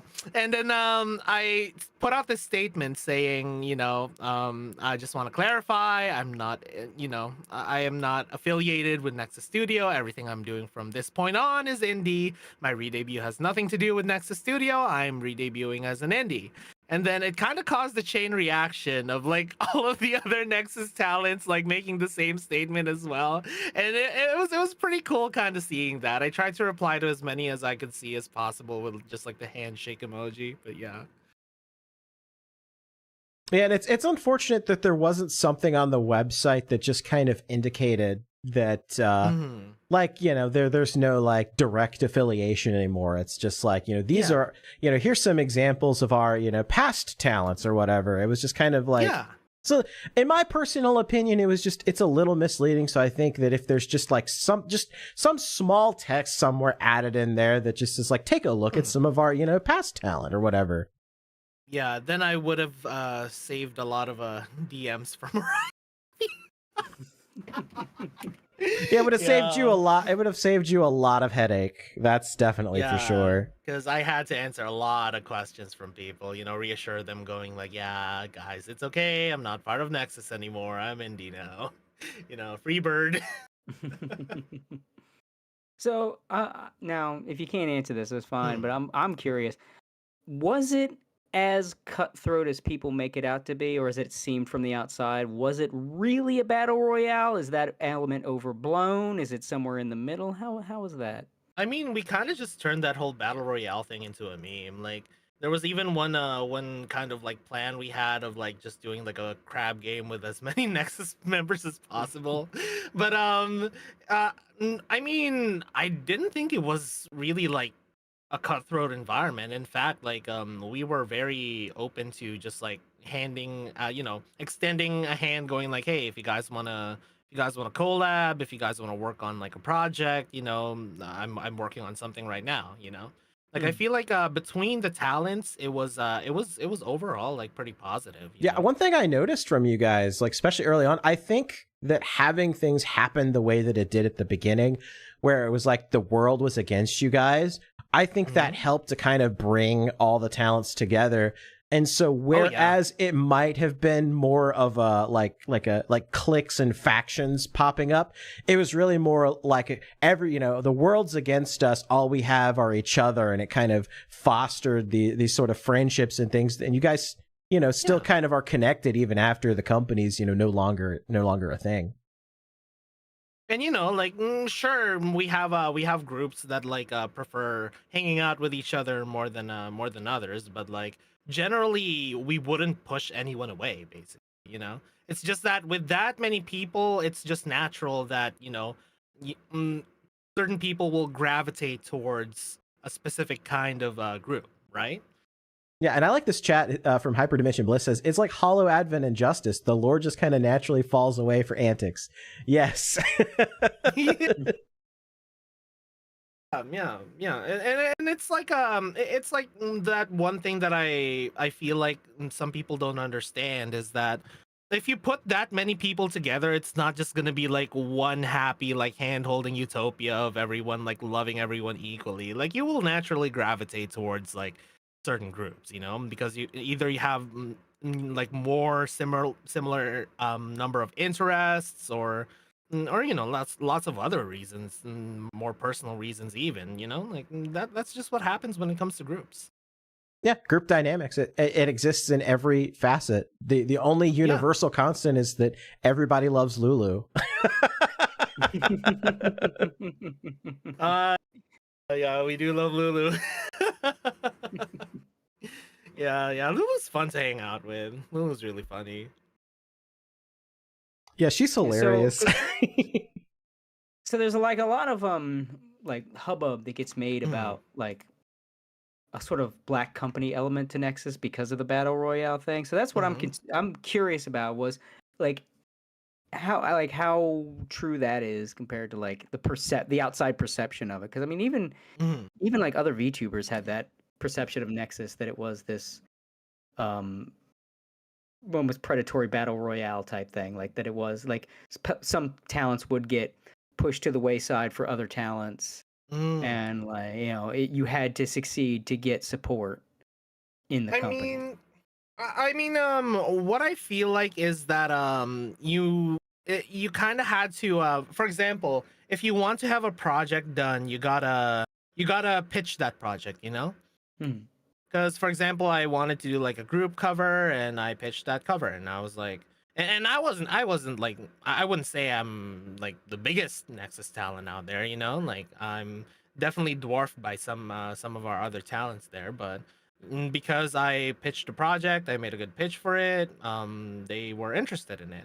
And I feel like they do consider a lot of the stuff, because like even our newer gens, like someone in our newer gens pitched like, hey, let's make a Minecraft server. I have this plan for it, and that got greenlit. And as for the, what was it again? Well, what was I gonna say? kind of just went on a tangent there, but as for the black company stuff, like I feel like we all just kind of went on our own pace, kind of like doing our own thing, like yeah, we still collabed, but we kind of had different strategies for our different approaches. Like some of us decided to stay in AnyLive because either they didn't have like a setup yet, which AnyLive was useful for, at least, so that they can stream while they were still like getting money for a new PC or something, but as for me personally, my own plan was that get my hours in, and then eventually start moving into YouTube and Twitch, which I did. And there was actually a kind of funny incident that happened where when I announced my very first schedule, where because a little bit of backstory for me is I work a full-time job besides doing my VTubing stuff. So I already am kind of strapped for time, Like I have to balance work life and my VTubing life and my personal life, which I don't really do much for. Anyways, I don't remember the last time I met up with any of my friends, because I'm just like so busy with VTubing. But so what happened was that I announced my very first schedule, where I wasn't gonna be streaming on AnyLive for that week. I was like, I'm focusing everything I can on YouTube and Twitch this week. And I mean, this is out in the open, so I don't think it's breaking NDA, but like the CEO of AnyLive replied to that tweet with an eyes emoji, and I'm like, oh shoot, did I mess up? Like it was just kind of funny seeing that. I was like, what does this mean? Yeah. Well, and here, there's a lot of information in the document that Harry released that kind of that supplants any sort of NDA stuff, because he mentioned that there were apparently agreements with AnyLive, which I think anybody looking from the outside would see that, like, could figure out. Right, the Nexus was like, it was planned to be, like you said, a mobile V-Liver agency, much like Irium or Reality or any of those apps are doing right now. They're doing basically the same thing. So, I mean, it was kind of one of those things where there were, and I'm saying this just me independently as somebody who's watching this happen, you could kind of see cracks starting to form where a lot of talents, because in the English side, most people are on YouTube and Twitch. They're not on these apps. And I think there's a fundamental difference between how the East and the West view mobile streaming, because the Japanese, and shout out to Under the T, because, I kind of came up to this idea independently, but I also heard, I think it was Mizu said it, the East and the West, the Japanese use their phones differently than we do in the West. Like the Japanese and their phones have basically become one as well. Yeah. Yeah, like mobile. Yeah, you're right. Mobile gaming is huge over there, which is why here it's a meme. It's like, oh, the women in their Candy Crush. So it's a totally different situation, and it was almost like it was set up for that it wasn't going to be able to take off to sustain an entire corporation just solely subsisting on this mobile app. And so like you could even really start, right? Say what? Yeah. So even to start, right? When we did our debuts, we had this group of absolute goats, by the way. If you guys are if those people are like, watching this stream, I just want to say you guys are the absolute goats. Yeah, my buddy Necro was one of them. yeah, the Nexus restreamers, they were the absolute MVPs because there was kind of like a very convoluted sort of process in order to gain access to Any Live, because which is another kind of can of worms. Because there was no Android app. There was no Android app. You had to have an iPhone. iOS only, and it was invite only as well, right? Which is another thing about Japan too, is that Japan, the most popular phones over there are totally different from the most popular phones in the West. I bet if I looked it up right now, it would be like in the 70+%. I might even be underselling it. Percent of iPhones in Japan. Let me see. Yeah. 69% market share. I was almost right on the on money there. Wow, that's crazy. Yeah, that is really accurate. Yo, nice job, man. But yeah, anyway, so those restreamers, we had to get them to basically give up a lot of their time to restream a lot of our content because one, iOS only, two, it was invite only because it was still an alpha. And I guess that's their way of like vetting who gets in and out into the app, But we were already kind of like, working from the back foot. I don't know how to put it, but you know what I mean. But you were working with disadvantage. You had already failed a perception check, and the battle had started, and you already were taking. Exactly. You're already rolling with disadvantage. Yeah, we're rolling with disadvantage. That's what I was trying to say. Yeah. So, the restreamers had to basically restream our stuff so that people can have access to it who either didn't have an iPhone or couldn't get into, couldn't get an invite into the app. So already, right? Already it was kind of hard to even view our stuff. And I'm always eternally thankful to all the restreamers because oh my god. But yeah, not only that, but there as kind of like a mobile app in alpha, it also had very limited features. Like in order to do like the collab stuff that I did, I had to like freaking do this whole setup of channeling Discord through a mixer and then channeling that mixer into my phone to even like do karaoke streams as well, like that's actually the initial reason that I did my Tea Time podcast, is to kind of like test out the collab capacity of Any Live and also try to get more Nexus members out there, like talking to each other, and not just by themselves to the chat, because it's kind of that's also another thing, is that in corpos sometimes like the best moments come from interactions between the talents, right? Yeah. And it's hard to get in those kinds of interactions when the function of the app is mostly just to do a lot of solo stuff. Yeah, and there was so much potential for like personalities to interact with each other with with so many people out there in Nexus. And that's why it was actually like a lot of people really liked the first few episodes of my Tea Time stuff that I was doing in Any Live, because they heard us finally interact with each other. It was great.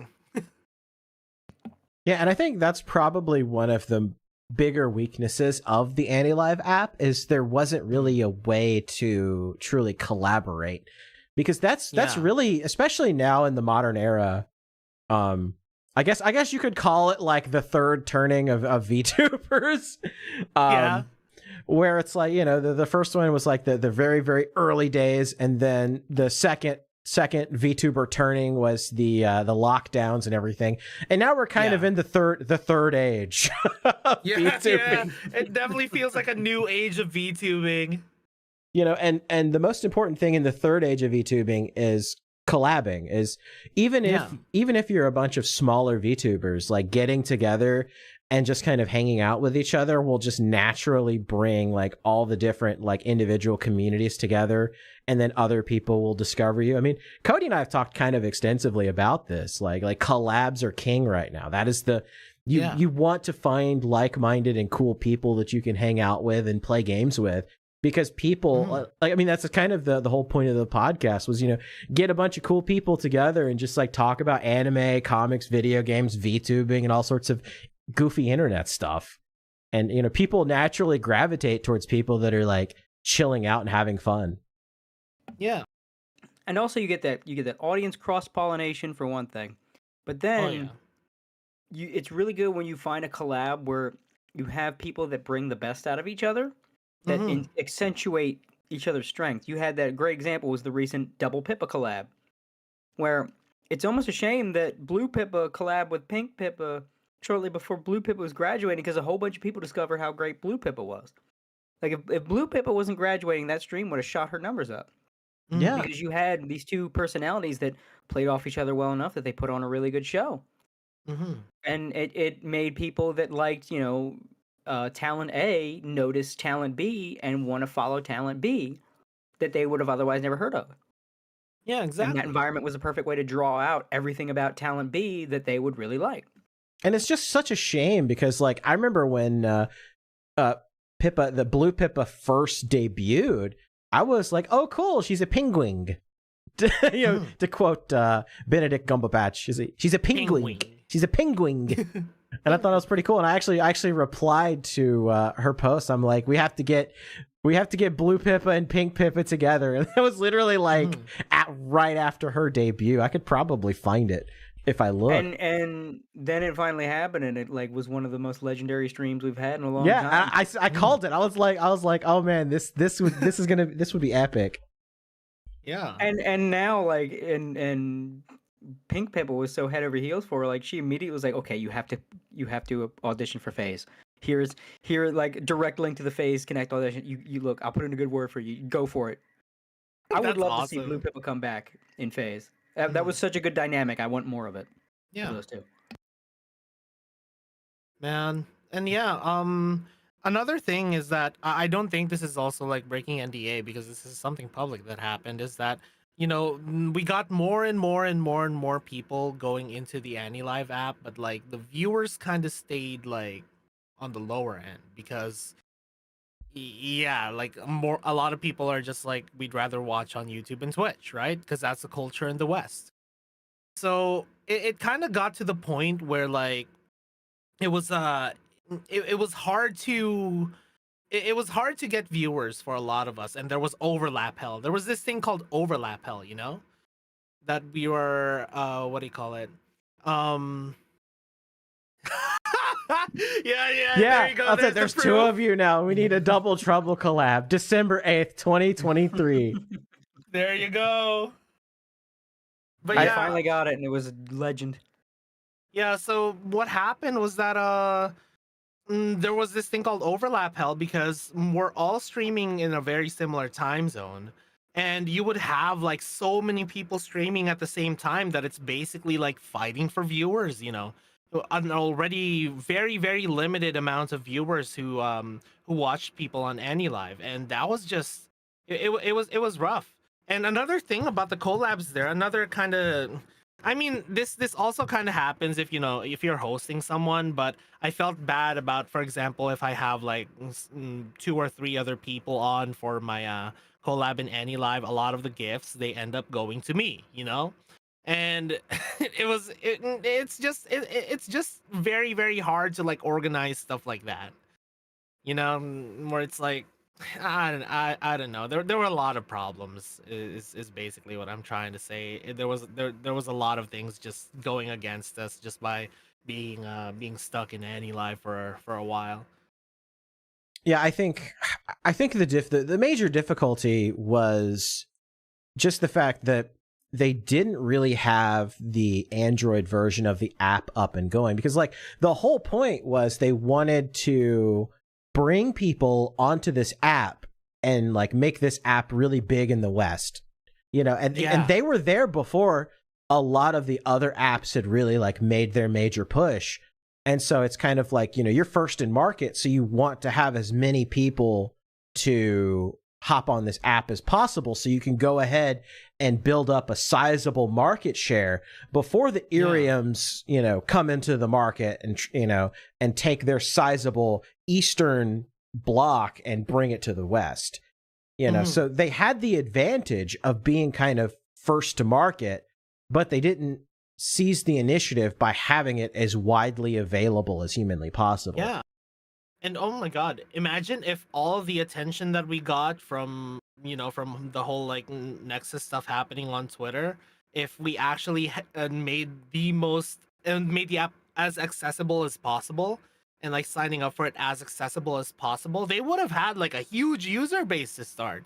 Because I was looking at the restreamer streams and they were pulling in like some pretty good numbers for like a micro corpo like us, Yeah, and that's really, I think, that's kind of the tragedy of Nexus the Wise, is that imagine those numbers, but they were like actually in the app watching you guys like that. Yeah. I feel like we would be having a completely different conversation today if that was the case. And I think, it was the unfortunate situation of Annie Live's launch that kind of kneecapped a lot of what you guys were trying to do.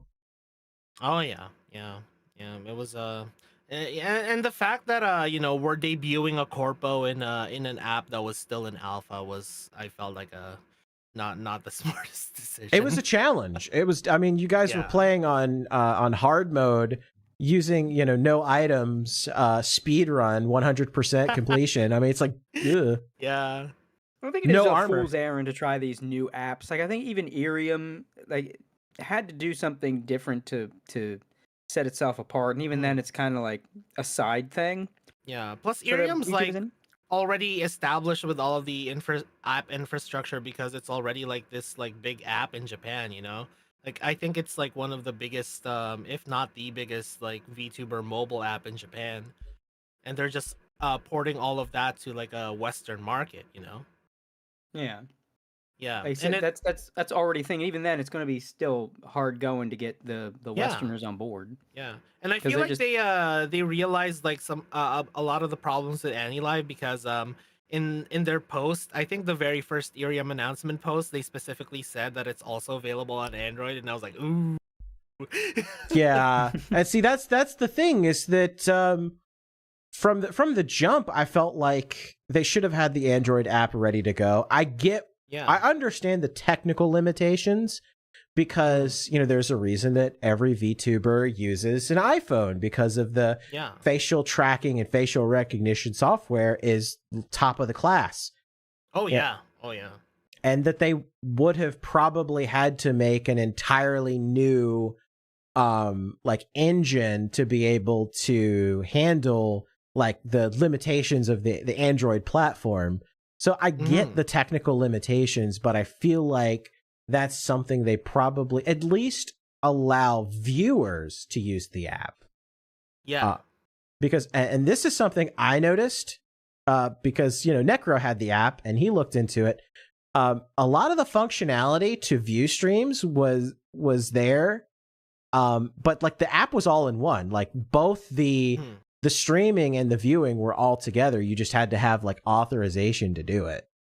And that was something that I noticed like immediately. And I was just like, okay, well, I get why there's not an Android app, because since it's an all-in-one app and it just depends on like what your user privilege is, they would have had to have coded to release to viewers an entirely new Android app, which what I would have done is I would have just released like the Android app with all the streaming stuff cut out of it, and then just say, oh, streaming on Android's coming later, and just had the viewing on Android functions just there and just have the other stuff disabled. That's what I would have done. Yeah. And you know, there is a way to code all of that. Yeah, the comment out, you know, the hash. You just put the hash in there to comment out all the code you're not going to use. Yeah. But yeah, you know, I'll take on more questions if you guys are curious about anything else and I'll see if I can answer it, you know, because I know you guys have like a lot of questions about this stuff. Well, I had my main question was just about the battle royale aspect, because people keep talking about that, and I feel like that's the big like that seems to be roped in with the financial failure of Nexus and the CEO's own missteps. Was like, you know, oh, a business model like that is doomed to fail. And I maybe I don't know if you, what you think, like that like it seems to be less that Nexus really was this cutthroat thing, and more that it was just the typical small VTuber in over their head. You know, CEO don't know what he's doing. You know, more ideas than money. Yeah, it's less of people fighting each other for glory, kind of, you know, battle royale stuff, and more just like we had such limited resources with how many there were of us, you know. Yeah, because there was a lot. They had a lot of you guys. Yeah, for a small corpo, that was like insane. That numbers, like there was way. They were trying to, and this is something that Harry alluded to in his, you know, post-mortem document, is that he was really trying to follow like the Niji Sanji and like the Bond Live kind of format, where it's like put as many VTubers as possible up front, because if you have like 10 VTubers, but they're each making like $100, you know, then you've made $1,000. If you have 100 VTubers and they're all making $10, you know, that's significantly more money. And so it's like you flood the field with as many, you know, VTubers as possible, and then you know, you basically like split the barest minimum support among all of them. And if they're each making $1, you know, if you have, you know, 1,000 VTubers, you know, that's $1,000 a day or whatever. Like I get the logic. I just don't think it works as well in the West as it does in Japan. Yeah. Because we have as Americans especially, we value our free time and our money. And so like we're less likely to like go and watch like a bunch of different people. Whereas in Japan, they're more likely to, you know, spend money and spend time on like a phone app like that. Whereas we would rather just like watch in a browser, you know, have the browser window open. You know, we're watching our two favorite VTubers on each monitor, and we're, you know, playing Fortnite or League of Legends on the other monitor, and listening to a podcast at the same time. Setups where they like where they watch like multiple, like more than two, you know. A lot of VTubers in one screen, you know, like they have them in like different panels of the screen. I've seen setups like that from some of my friends, and I'm like, oh my god, I don't know how you guys do this. That's some Zoomer brain rot shit. Yeah. I say this as I have like 4 monitors and my tablet open. I mean, which is really nice, you know, because like they're supporting, especially if all of their VTubers that they love watching stream at the same time, you know. That's kind of cool of them to be able to watch them all at the same time. That's pretty cool. But man, I wouldn't be able to do that. My attention span is so low.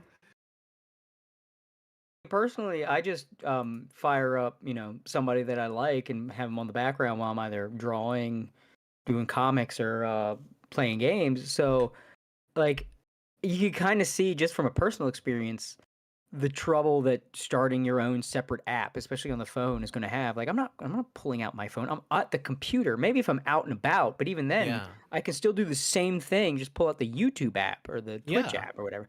Like, I'm at my computer. If I'm at my computer, my phone is away. Yeah. So, like, you're not going to get me to then take out my phone when I have these huge screens in front of me. Yeah, especially with how prominent basically PC is in the West. Yeah. Yeah. Like I mean, TV is dying, especially in the West, because people just watch it on the computer. There's no reason. Like, I don't now that I own a house, there's no TVs in here. I mean, I have TV. We will eventually maybe put some in for like gaming or something, or like we're planning on when we get the living room finished, getting a TV just to hook it to a laptop. To just play laptop stuff on a big TV. But that's it. Like, that's really what TVs are used for now, is just to be big computer screens for streaming and YouTube and shit. Yeah. And another thing, right, is that the content that we could do in that space when going live is so limited because besides Zatsu, like, what can you do with such a limited sort of like functionality? Yeah, besides like doing like Zatsu streams, karaoke, you need some sort of external audio, you need some kind of like audio mixer if you want high quality audio. Gaming is like pretty much gaming is almost impossible unless you're doing like Jackbox or something else. Even then, it's really, really hard. I tried to do a Jackbox stream on Annie Live, and oh my god, it was really hard. It was really hard to do. Yeah, I can't even imagine trying to get like some of the technology is not there yet. And you're already making a big ask by saying, okay, get off your computer and on your phone. Yeah. So, like, I think, like, at least with stuff like Irium, from what I gather, I haven't really used it. Just from what I've sort of picked up, that there's sort of a cohesion there. Like, you have them up on like they'll do a watch along. You have the talent up on Irium while you're watching whatever you're watching with the talent or something like that. Like, there's some kind of secondary thing. It's the phone with the computer, which is still asking a lot when I could just watch something on YouTube. Yeah. But at least it's not telling me to get off my computer when my computer is like where all my entertainment is. And like, I love my computer. That's where all my friends are. Yeah. And it's like, that's where all my entertainment is, and the phone is a downgrade. Like, anything that I can do on the phone, I can do with the computer, and it's easier, better, and the picture's bigger. Yeah, and I feel like a lot of the stuff that I saw in the postmortem, right? Like, for example, he said something about like, whenever some people reached out to us for collabs, which is a natural thing in the VTubing space. People will always, especially if you're like, this new VTuber that's like getting some attention, people will ask you, hey, you wanna do something together. And of course, we can't just be like, no explanation, just no. But we have to say that, for now we can only stream on the Annie Live app. Like, we can't. It's policy. And he brought it up as like, oh my god, I never saw it coming that it will have some sort of bad kind of reaction, of people going like, oh my god, how could they, and it's like it's kind of an expected reaction, right? If you approach someone and they say, oh, sorry, we can't do that quite yet, you're gonna have to wait until we're permitted to stream somewhere else. Like, of course that's gonna garner a negative reaction. Like, it's kind of expected. Yeah, and I think it kind of goes towards his lack of experience, I think, with the English speaking market, because for all of us, we kind of saw it as like, we know the Western market, and we knew that it was already a tall task to get people to actually like use their cell phones for more than just Balatro. Right, like it's tough to get people in the West to like use their cell phones that's not just like checking Discord or checking Twitter. So it was already a tall ask, and I don't think he anticipated, because of the differences between the cultures, I don't think he anticipated as much blowback as he got for it. Yeah. And you could tell that he was someone who, well, like felt that criticism was more Right. It was more personal than it was professional criticism. Yeah. By the way, you're roboting just a little bit. he seemed like he seemed. I think Clotho, I think your internet's dying. I think the Nexus bots are coming to get you.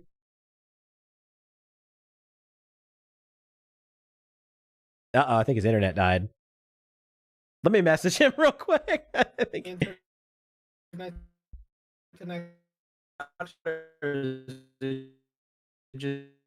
Just me. There we go. I think it's fine now. I think it's okay. That was weird. Okay. Okay. That was very weird. I think the Nexus bots are trying to get Oh no! down. Oh no! The Nexus ninjas are coming after Nexus me. ninjas are coming. No. But yeah, so I was saying that, and also, like he just seemed like the kind of person that took a lot of criticism very personally, Yeah, and it's also tough to be somebody that I mean, on top of like let's just like not even bring like the East versus West like differences into it. Like you're somebody, you have this idea that you want to see come to fruition, and you put the idea out there in the world, and you just immediately get a ton of pushback. It's very difficult. It's very difficult to get that and not like get a little Minhera when you see that, like immediately you're just like, oh god. Yeah. Because even, it wasn't my personal project, but even I was kind of feeling like, oh boy, what's going on here, I think actually Discord died. I don't think it was your internet. I think it was Discord like hiccup. Oh, it was Discord. Yeah, I had to leave and come back, and then when I came back, it was all It was like 5,000 ms. It was saying, and I was like, what is going on? My speed test is fine. My little MS thing is like all dipped down to the red. Yeah. And like I initially joined Nexus because I kind of liked the initial vision of this whole like, oh, we will give you the know-how and we'll provide you with an avatar, and then there's some kind of incentives for support and whatnot. But like that at first I kind of like vibed with the whole vision, like it's not like a horrible vision, just the execution was it left a little bit to be desired is how I would phrase it.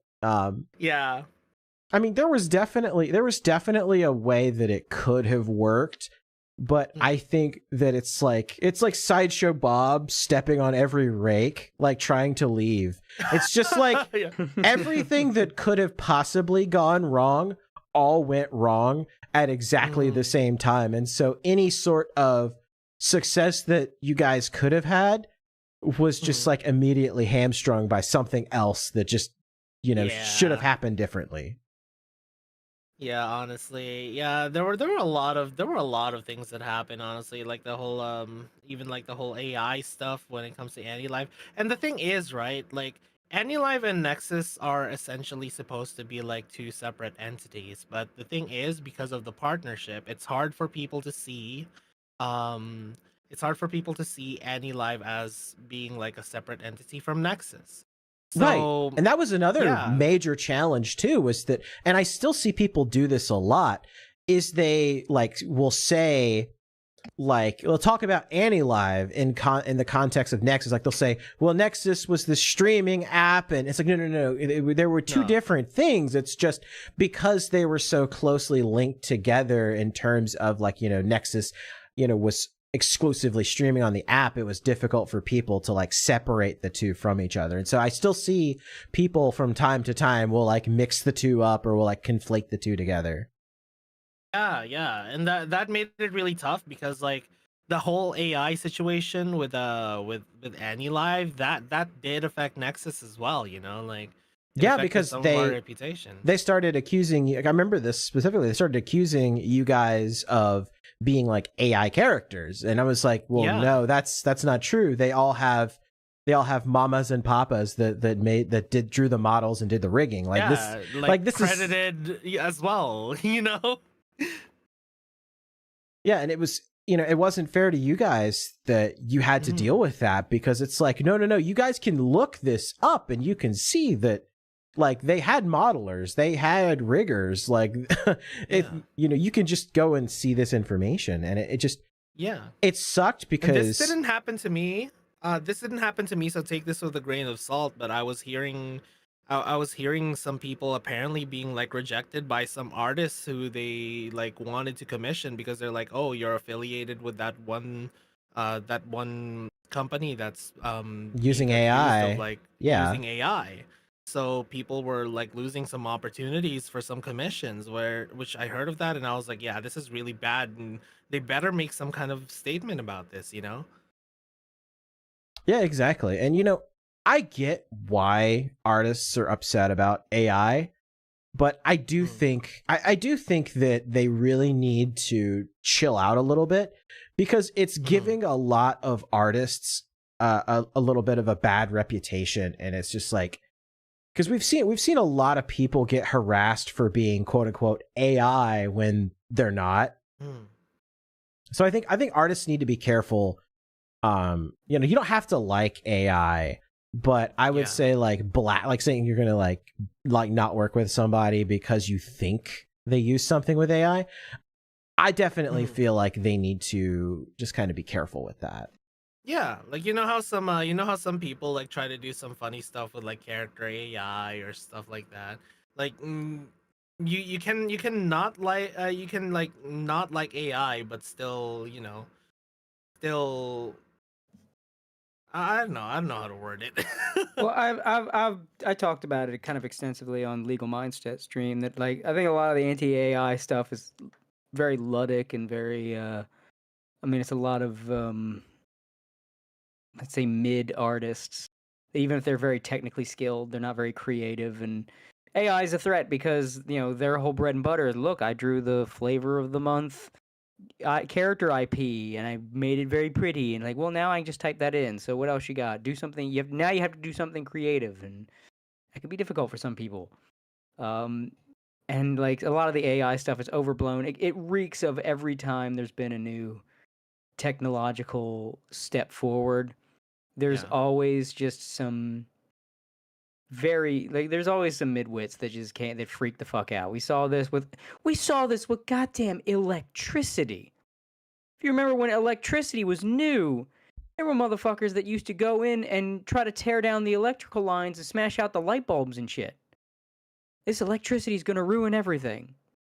Oh, let's go back to oil lamps. Get this electricity out of here. People were doing this same shit with electricity. And the way artists are acting about AI is absolutely fucking embarrassing. As an artist, I can say it's absolutely fucking embarrassing. And like this paranoia of it now, like, is the AI's in the walls, like, oh, are you working with AI? In what way? Are you seeing AI here? Like, where is the AI? You're Show hiding me on the doll where AI the under the touched you. floorboards, aren't you? Yeah. Like, where is the AI? Man, It's I mean, even more recent example, right? Remember like the infancy of VTubing and how like, streamers versus VTubers, Yeah. Yeah. Like at first people were like, "Oh man, VTubing is kind of, oh my god, look at that, it's so cringe," like they're trying to be like cartoon characters and whatnot. And I did see that during like the infancy of VTubing. Like whenever there's something new, there's always going to be a conversation about like all of this. But mm, I just say, keep an open mind to things and just don't be too hostile. Yeah, I think just the AI boogeyman is hysterical to me. It's just so stupid. Oh my god, the AI. Well, they're training it on our art. So? I like this from Hyperdimension Blitz in chat. Said the artist retaliation is largely due to how hard tech bros are pushing AIs as the second coming that will make all artists permanently obsolete. It's a threat response. Yeah. But if people have seen those AIs, like you can tell pretty quickly that it's AI slop. I mean, there's a reason they call it AI slop because, you know, there's obvious stuff unless you go in and you touch it up. It doesn't look, it doesn't look perfect. Not like an artist could do.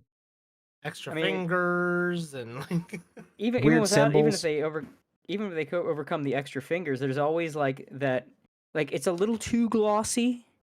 It's a little, like you say, too perfect. It's like it's like what if you had like artificial humans and they would probably be a little too perfect that it's almost off-putting. You could tell that they're not natural because they're just too symmetrical. They're too inorganic. Frog blast the vent core. And that's how AI art is. It's, I mean, yeah, like it can look really nice, but it's like AI music. And like if anything, as a music nerd, I'm a huge supporter of AI music because I feel like it forces. It's kind of like AI art where it forces you to be an artist, because like if anything, it weeds out shitty music.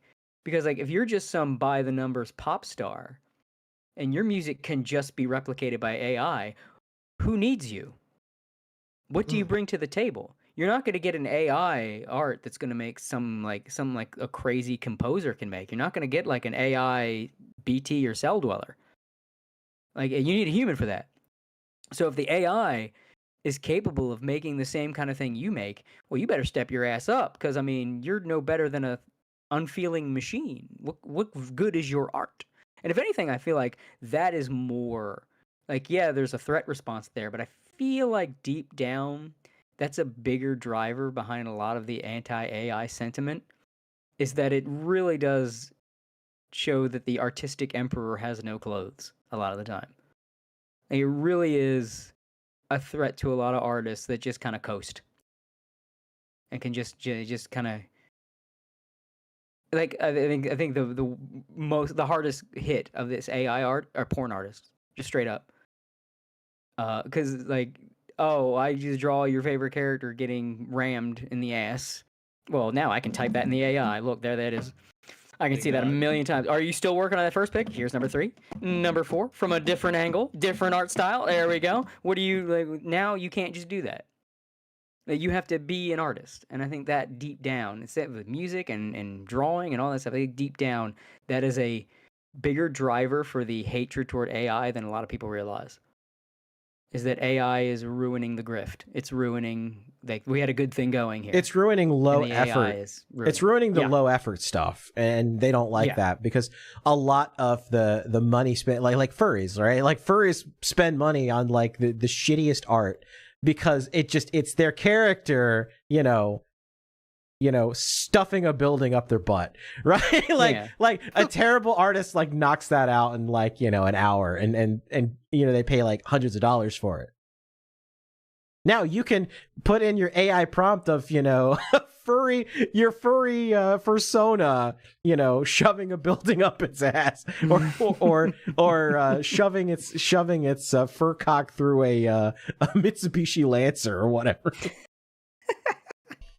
Oh yeah, the Con by L Monster, has there been AI games yet? That reminds me of that one. What was that one game where like you go into the house of like your old friends and they're like married, but then you slowly start to uncover that they're having like a relationship issue and you try not to get kicked out of their house? Oh, Facade. Yes. Yeah. Facade, yeah. Melon. Yeah, that was an AI game. PewDiePie played that game. Melon. Yeah, I know, yeah. The name escaped me for a bit there, but Facade. I have to find this. There's this short clip of someone playing Facade as Genghis Khan. Yes! I've seen that. That was like the best thing imaginable. But yeah, that was an AI game, I would say. Oh, here we go. Found it. I don't know if you want to play it or not. It's 10 minutes. I don't know if you want to play part of it, but yeah, we can play just a brief part of it. It was like I remember watching this full thing. Yeah. Because Hi, how are you? Oh, it's so nice to see you. It feels like it's been forever. Yeah, how are Hello, you doing? I am Genghis Khan. Well. By the way, you look wonderful. Thank you. So come on in, make yourself at home. Trying to find where is the. Yes. Seeing you again makes me remember the wonderful times we all used to have. I raped you. Oh, that's right. I forgot about that. Oh my god. Just kidding.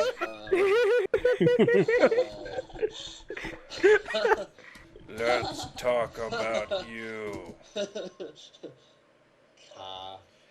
You had me going there for a Let second. us talk about You aren't marriage. afraid to say anything, are you? Mess with us.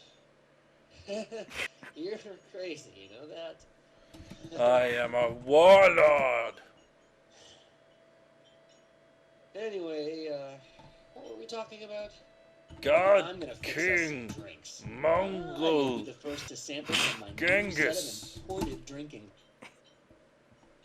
Yeah, time for a drink. I I just gotta demand hold it blood. there and- well, you know what? I'm just gonna make you a martini. No, A no. blood martini. How about something simple, like a nice glass of Chardonnay? A Excellent. Bloody Won't Mary. take a minute. Oh yeah, you know, I think I'll fix us another drink in not too long. That is Oh my So god. anyway, acceptable. That is acceptable. But yeah, like I think the big issue with that whole AI fiasco was that like just how much like eyeing and umming the anti-life side kind of did, and where instead of just like making a quick direct kind of statement, because like the longer you take to answer something, the more people start to speculate, the more Right. people believe that you're hiding something and you believe it's wrong.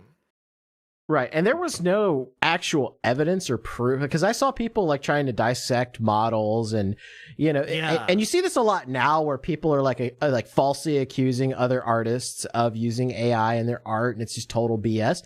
Like people were literally like breaking down models and like looking at them being like, oh, you could tell it's AI here because of this, this, and this. And I'm looking at it and I'm just like, no, that's clearly not AI. Like Yeah. you guys are looking for something that's just not there. And so they had to put out this statement, and they waited way too long to put it out there, but the damage had already been done, and it had like put in people's mind this idea that like, oh, well, every anti-liver, has an AI in their model. Yeah, because they had this this other group that they have themselves, like the Jumpstart program, which by the way is not affiliated with Nexus. That's also another thing that That's another thing that got conflated with each other. It was like exactly. they thought all anti-livers were Nexus, when it was like, Yeah. some anti-livers were Nexus, all Nexus were anti-livers. Some people failed the SAT, obviously. Yeah. I think that was another like contribution to like the whole confusion, is that it's just hard to separate it, because we were so closely partnered to each other. But yeah, there's a lot of the things in the post-mortem that I kind of like disagree with, Not just kind of. I just say kind of a lot in order to pad out my sentences. But yeah, there's a lot of things in the postmortem that I do disagree with. Yeah, like the one about the one that surprised me was the one about the Discord calls. Like, do you remember that part about the Discord calls about apparently he considered removing them, but like staff had to convince him not to. I didn't Yeah. hear what was Discord call? Yeah, I'm leaving Discord call? Yeah, so there was a part in, because Harry did this like full post-mortem where he talked about like the challenges that he faced and kind of his perspectives and things. And one thing he talked about he talked about, how he thought about removing the Discord, but like the staff convinced him not to. Oh right, the one where like the Nexus talent Discord, wasn't it? Like, yeah, cause he thought that all we were doing was like complaining to staff about like things that were going on, but no, like we were actually in there trying to figure out, like what can we do to take attention off of the negative stuff. Like we were helping each other kind of like cope with the stress. We were helping each other kind of figure out just basically how to make things work. Like it wasn't all just complaining all of the time. Like, of course the talents would go in there to be like, oh my god, I can't believe that this happened or that this happened, but it's not all just that. Like it was also a way for us to connect with each other in order to help each other. Right. Like it was kind of, and this is pretty much true of like any talent Discord, is that the whole point there is so that, you guys can communicate with each other. You guys can have a safe place to collab together. And, you have the ability to talk to like staff members. It's the break room. Yeah. Hyperdimension Bliss and Chats. Right. It's basically the break room. It's like saying, oh my god, they might be talking about us. Let's remove the break room from the office. Yeah. That is such like an out of touch Japanese businessman kind of move. It's like, well, clearly if we take away their ability to complain about the problem will go away. Yeah, and that's it's literally, as if we couldn't just make our own group calls if that happened, Yeah, and see, this is something, and you nailed it, Cody, when you said it's such a Japanese businessman thing, because when I was reading Harry's post-mortem, the thing that got me was, I have never been to Japan, but, I've extensively like read a lot of stuff and, I've just kind of been immersed in the culture. I get like the perspective of like how the Japanese businessman thinks as opposed to like a Western businessman. And it really is like that, where it's like, well, if they have a problem, if I just remove the thing that they're using to like tell me about the problem, then the problem will go away. It is a very Japanese mindset.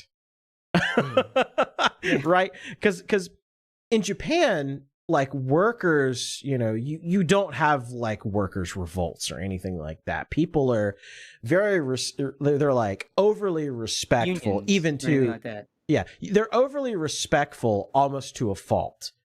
And so something like this, when he comes from like a very Japanese perspective, and really just all of Asian cultures kind of like this too. Oh yeah. It's almost like a paradigm shift, and it's something they really aren't mentally equipped to handle when they deal with Westerners.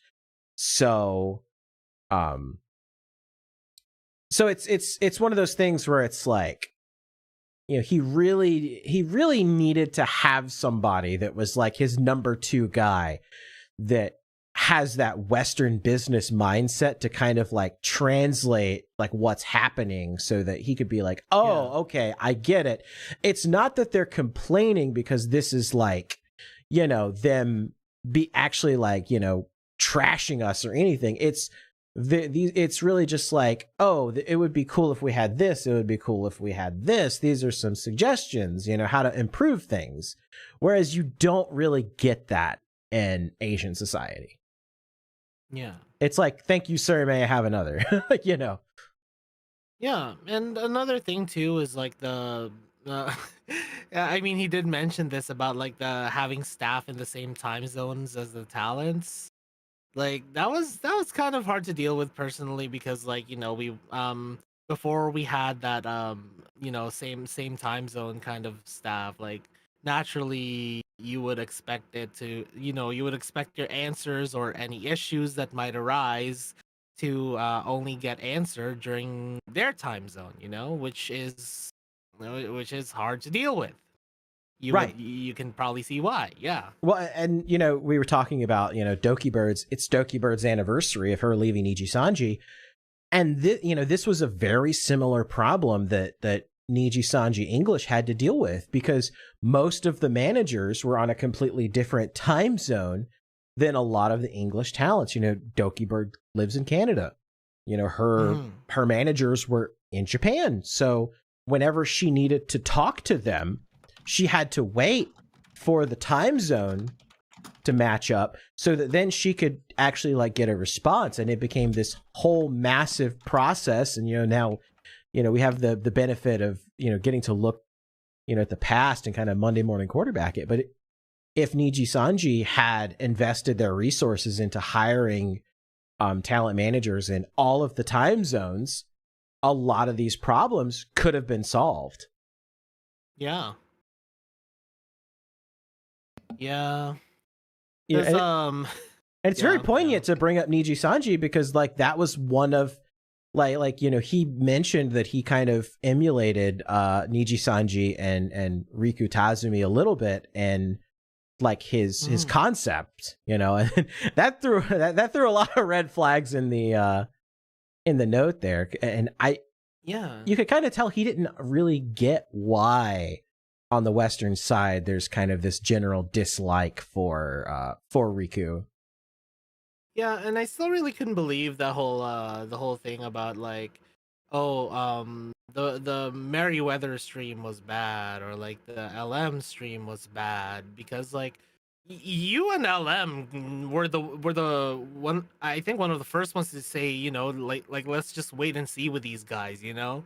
Yeah, like I mean, you that's guys, the thing. you guys were like giving us a chance, and Merryweather basically just asked him like a lot of questions that the community was curious about how Nexus worked. And in fact, I felt like Merryweather was like a little too nice, you know. Yeah, I think people kind of came away from the Merryweather stream thinking that I don't think he kind of pushed him enough. You know, I think if it had been a little like if he had, you know, you don't have to like, you know, just dunk on somebody or like go all in on somebody. But I think if he had asked some slightly tougher questions, I think it probably would have done more good for Harry and Nexus. Because you know, you never want an interview to come across as softball, because then people just like, they just totally discount it. And it wasn't a total softball. People would think that like, yeah, people would think that it's just like some kind of like PR thing. Right. Yeah. And it wasn't a total softball, but I think it could have benefited from being just asking questions just a little tougher. Yeah. Yeah, so you know, like I didn't see an issue with like the LM stream or the Merryweather stream, or even like the, you know, like of course people are gonna talk about it. Like he said like a big part of the downfall was like the you know, the whole VTubing space talking about like he, as he said it, drama tubers, you know, talking about Nexus. But ironically, it's people talking about like, holy shit, there's a corpo that's debuting almost 30 talents in their first gen that like got so many eyes on us. Like if that didn't happen, we would have just like, I felt, debuted very silently. Yeah, I think so too. I think that you had everything was like the recipe was there. The recipe and all of the stuff was there for this to be successful. And you had the eyeballs. You had people that were like, you know, waiting to see which way the wind blew. It's just there were just tiny things that all, you know, rolled up into a giant Katamari ball that just like tumbled everything down, and it blew up and turned into a star. I think also Merryweather was the worst person for that interview. Let's be real. He does not have a functional set of testicles. There was no way Merryweather was going to conduct an interview that was going to be anything other than a softball people will criticize. You think Merryweather is going to ask the tough questions? No, he's not. Like Merryweather as an interviewer is like he's like the Entertainment Tonight interviewer. It's like, so what's up with your next project? Tell us more about your new book. Then again, I honestly feel like if it was anyone else conducting the interview, Harry might not have accepted. Yeah, that's why Harry did in the first place.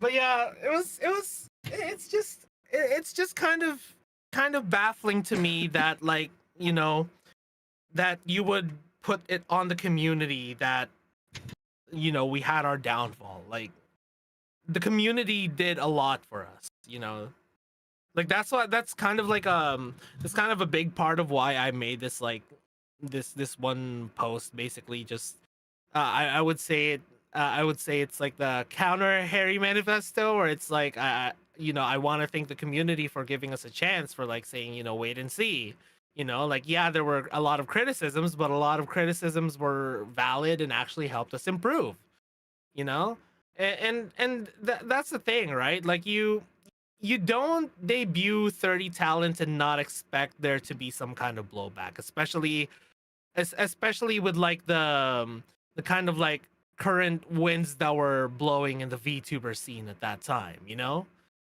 Right. Mm-hmm. I mean, it wasn't only like, the little things of how how the launch was going. It was also like the time too, because, this was right after the Solentatsky stuff. So, yeah. The evil Niji Sanji Black Corpo stuff was like in people's minds already. And so, people were taking that situation and just immediately applying it to Nexus. Even people that didn't really know the situation, like, immediately were like, oh, this Corpo's launching. It makes me think of Niji Sanji. Oh, they must be this must be bad, and it must be a sweatshop, all this crazy stuff. And it's like, give the guys a chance at least, Yeah.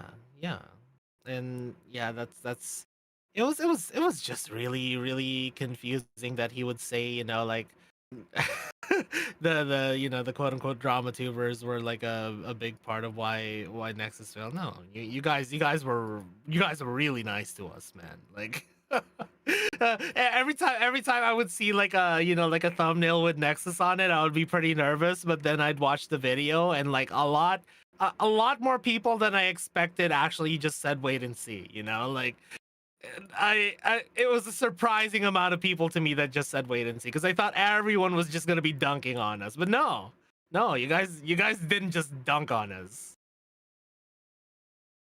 Yeah, and I think with Niji Sanji too, there was also that put things in people's minds about, like, don't hate the talent even if you hate the company. Yeah. Like, exactly. That really did kind of remind people that even though there were shitty people in Niji Sanji, we know now, but like talent wise, but if anything, that also, like, you seeing what people in a shitty company go through, like, good people can go through shit in a shitty company, and like sort of the Niji Sanji refugees reminding people of that it's about the company, not the talent. Yeah. So I think if there's anything positive about that whole Black Company Niji Sanji experience, and people being more aware of that, is people being more aware of, like, separating the corporation from the talent. Yeah. And I think that did help Nexus. Yeah, it helped Nexus a lot. Yeah. Oh my god. Yeah. Or I should say the Nexus talents. And just Nexus in general too, like. Yeah, I think just judging from what I've heard and what you've said, it seems like Nexus wasn't that unique of a downfall as some people make it out to be, because I think, again, the narrative of the Battle Royale, where it really was just the song as old as time of just someone trying to get into the VTuber business and, getting a little too big for their britches. Not really knowing the market that they were going into. I mean, it's a song as old as time, like you said. Yeah. That, somebody tries to get into a market, they see it kind of like as easy marks, and they do no research. They just expect it to just kind of, they pop in and they just expect it to be successful, and then it's not, and they're like, is it my fault? No, it is the children that are wrong. Yeah. And that's kind of the vibe I got from the post-mortem. It's like, I did everything right, I did nothing wrong. Confused me even more that, like, the new project is also called Nexus, because that also made the whole separation. It creates confusion. It creates confusion in the market. Yeah.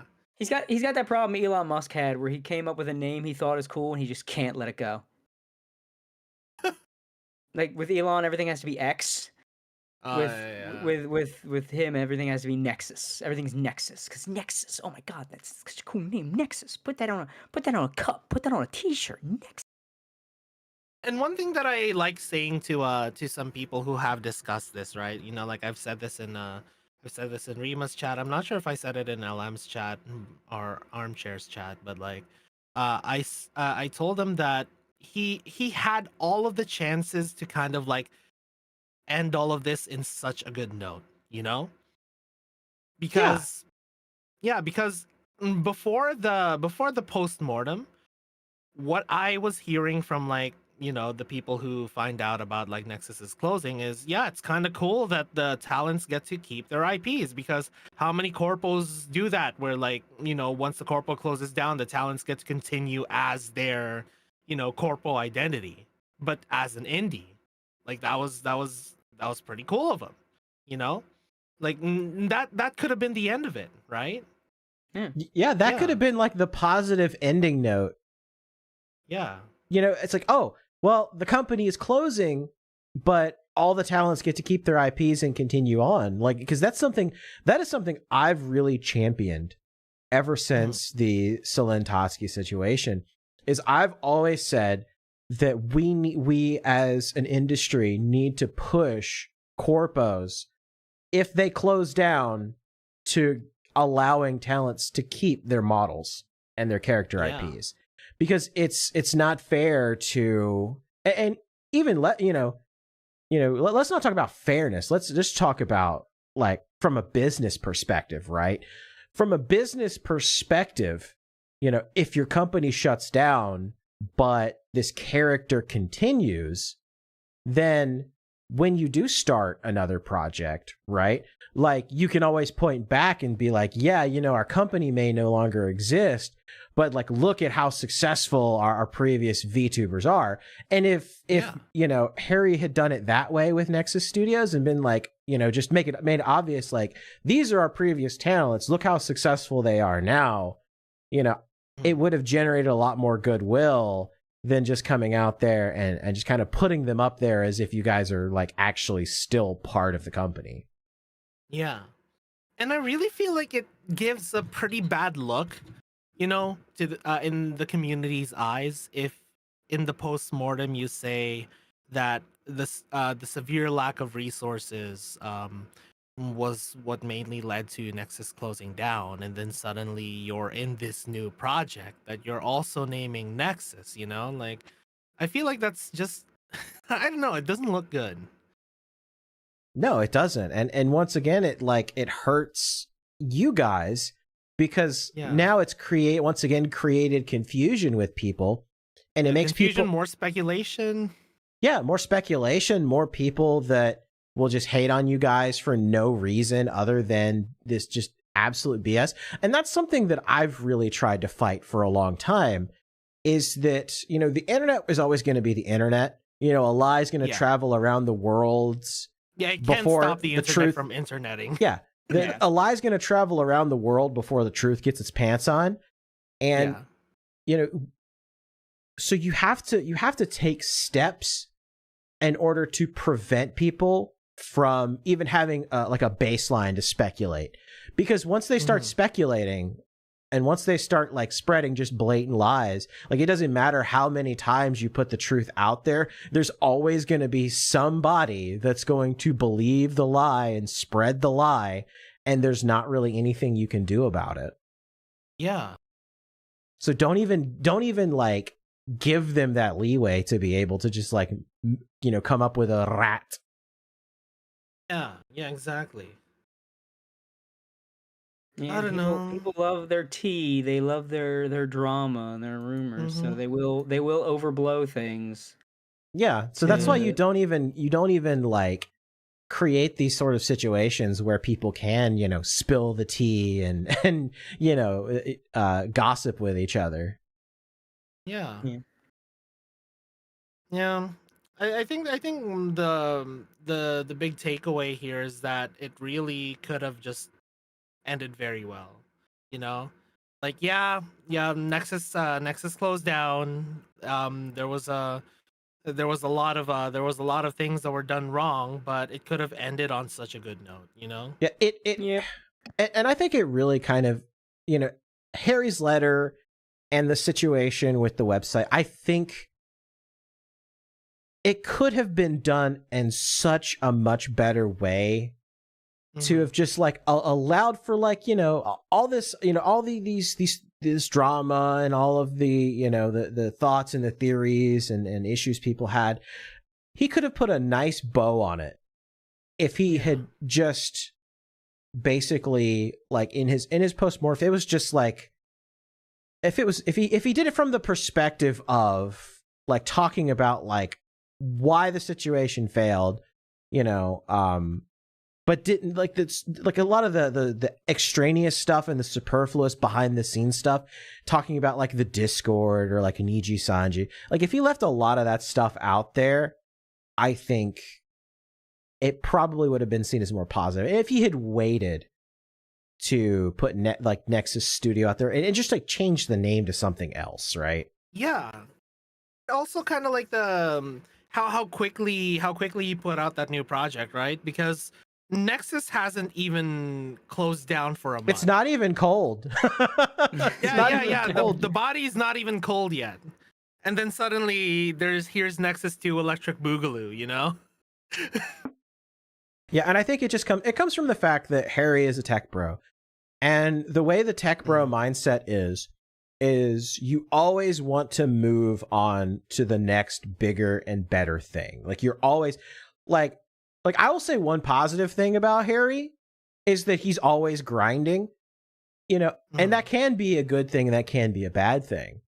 Yeah. But he's clueless about like how people perceive it, especially in the West. In the East, like they don't care. Like he mentioned in his thing, like he gets like no pushback from the Japanese side. Well, yeah, because like what he's doing is like totally normal, and no one would have any issues with it in the Eastern side. But in the West, we're totally different. We are more individualistic, and we are very judgmental. And so if we see somebody, you know, like doing that, where they had like this thing and it failed, and then they just immediately move on to like this new thing immediately, using like the words and the lingo and like the stuff from the old thing, you know, we look at it and we get the skeptical look, and we're just like, I don't know if I like that, you know, because we're so used to, you know, I hate to use this word, but this is actually the right context for it, grifters. We're used to like grifters and con men and, you know, swindlers. Yeah. We're so used to it. It's like ingrained into our culture to like, if somebody's like trying to sell you something, to just like have a skeptical eye. To look at it skeptically. Yeah. Yeah. And I think it kind of caught him off guard, like, because that's not as much of a thing in the East, because people generally, for the most part, don't do that sort of thing. Mm-hmm. Yeah, like there's a lot more like inherent trust when it comes to like people pitching this new thing, you know, like in the East. And oh my god, yeah, like I just feel like, you know, if you're trying to make it in the Western market, like at least have like some sort of sense of how Western perceptions are as well, because like there were some things in there, especially the one about mental health, that like kind of really made me go and that is something I feel like he should have omitted. Like he's not wrong. Yeah, he's not wrong. Yeah, he's not wrong, because that is 100% true. And you know, we talked about that a lot and pretty extensively on the Legal Mindset, both actually Legal Mindset streams that I was on, and Cody was there for one of them. You know, that the concept of mental health in the West is totally different from the concept of mental health in the East. I feel like LM actually put it very nicely, where there's a good balance between like, you know, the Western kind of like, you know, sympathy for mental health, and the Eastern like, you know, toughness when it comes to like, you know, get back up on your feet and keep going kind of thing, you know? Like there's a good balance to strike between the two, you know? Like the extreme of one or the other isn't the best, but you can't just say that, oh, you gotta completely give into the Western sensibility, but you also don't go full black company. you don't want to overly cater to the Western perspective, because that's how you have people that get coddled, and that's how you have a company that becomes completely beholden to the whims of like mentally ill people who will just destroy your company from within because they're crazy, versus the Eastern, working yourself literally to death. Both extremes are bad. There has to be a sort of like meeting of the minds, coming to the middle and being like, we need to understand that sometimes people are going through some stuff and they may need some time and some support, but at a certain point, it's a job and you do need to do your job. Do the job. Yeah. Yeah. And because if you cater too much to those sensibilities, then it could also lead to like, people abusing that kind of sensibility. Like I actually have like a really good example of that from like the workplace that I'm working in right now, where we had someone who said that she can absolutely not touch any kind of like alcohol or interact with any kind of alcohol. But the thing is, alcohol is a big part of our of what we do because we serve our guests, and we serve alcohol. And she even said that, oh, that tray that I had to clean up from the guest has alcohol in it. Go do it for me. Like it got abused to the point that maybe like 80 to 90% of the time she's like just eating snacks in the back kind of thing. So yeah, there is that fine balance because there is like abuse to be that there's potential for abuse on both sides, because if you go to the extreme of going to the Eastern mindset of like just work through all of it, that's how you get the extreme of the black companies. Yeah, exactly. It's a give and a take. And that's why I feel like there should have been like a number 2 that was a Western businessman that knew like how the market worked and how people thought, that could have just like talked with Harry and just kind of like they bounced ideas off of each other so that he could have understood. It's like, yeah, this is a different market. People think like even the very like way our minds process things are totally different than the East. Yeah, that's why culture shock is like such a big thing. Like that was one of the big topics that got given to us because before we moved to Canada, because I came from an Eastern country, we had like this briefing, like this seminar before we moved to Canada, and one of the big topics that they told us was culture shock. You're gonna see some crazy stuff that you would never even conceptualize where you came from. Exactly. We have such sights to show you. Yeah, right. Yeah, like for example, one of the funny culture shock things that we experienced was that back where we're from, there were people who cleaned up for you in even in like fast food, but here you got to clean up your own stuff in fast food. So when we went to a food court here in Canada, my mom left her tray and like all of her plates and like her cutlery on the table, and then one of the food court employees went there, hey, go clean up your stuff. Yeah, that was pretty funny. Yeah, it's a lot of this stuff is just a foreign concept because we do things so differently here. I mean, it's like, some Eastern countries, there are homeless people, but not to the extent that it exists in the West, especially in places like Canada. Yeah. Oh my God, it is totally different. Yeah, you saw the post that I made where like, there was a homeless guy that like went through my car, just freaking cleaned up my glove box and my trunk. Good thing like I only got meds and a car charger stolen, but oh my God.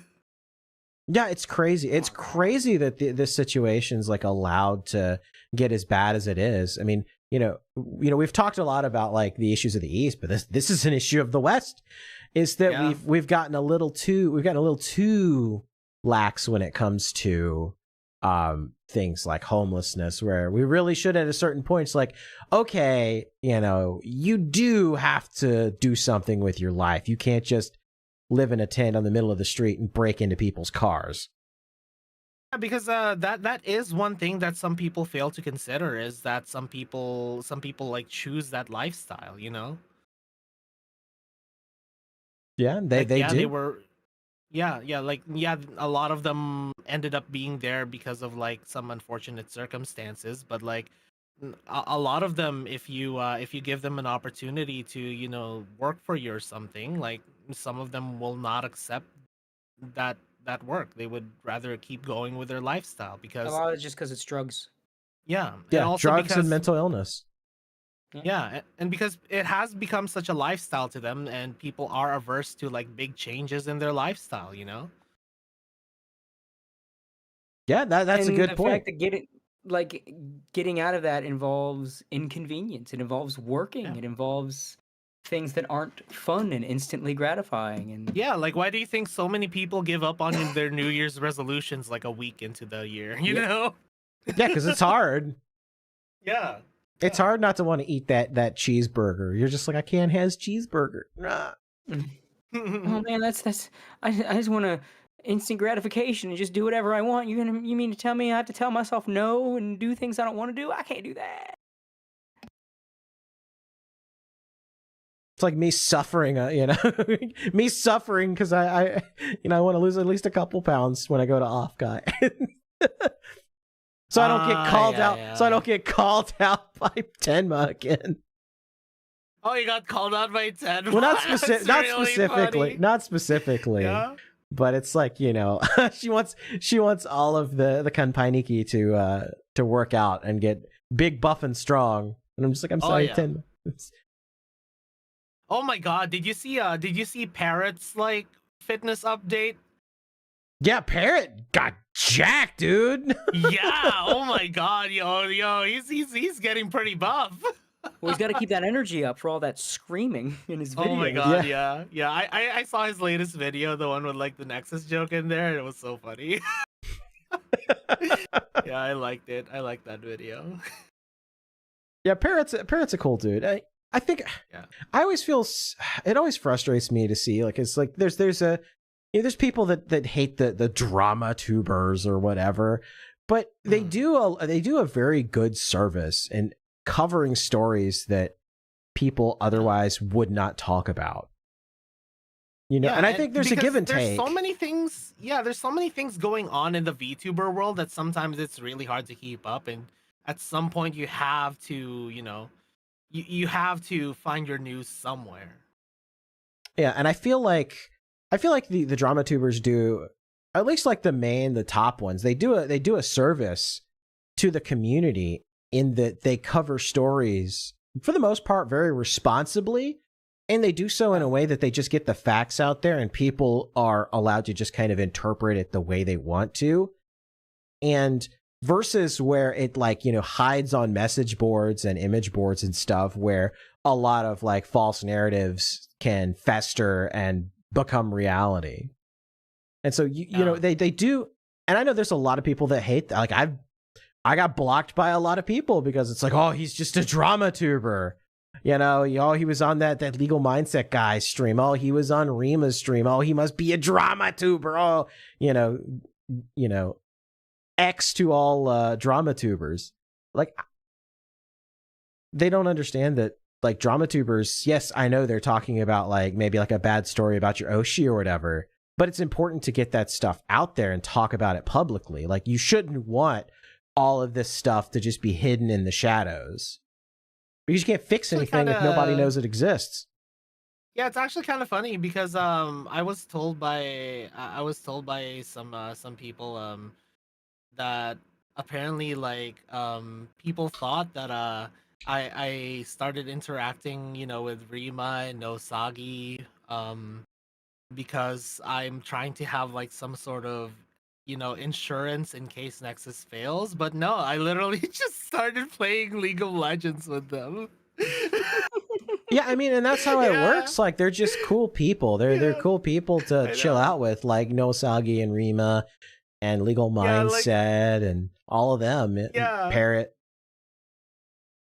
Yeah, like that's how I started interacting with them. I was like, hey, you guys want to play League? I think there's I think the quote unquote drama tuber thing is kind of bullshit. I think the reason people hate it, now there's like a lot of different reasons, but I think one big one that's kind of a disingenuous one they won't admit to is like they just don't like negative press. Yeah, and I think Elfire Eva for $5 sent this in as a super chat. Said, I think drama tubers are only a problem when they try to spin a story to fit an agenda. Otherwise, let's be real, most drama tubers are just news tubers. And she hit it right on the head. Like that's the thing is that they're just reporting the news. They're just reporting what's happening. A drama tuber really is somebody that like goes looking for something and crafts their story in such a way to like put something into the story that's not really there. Yeah, I think people just like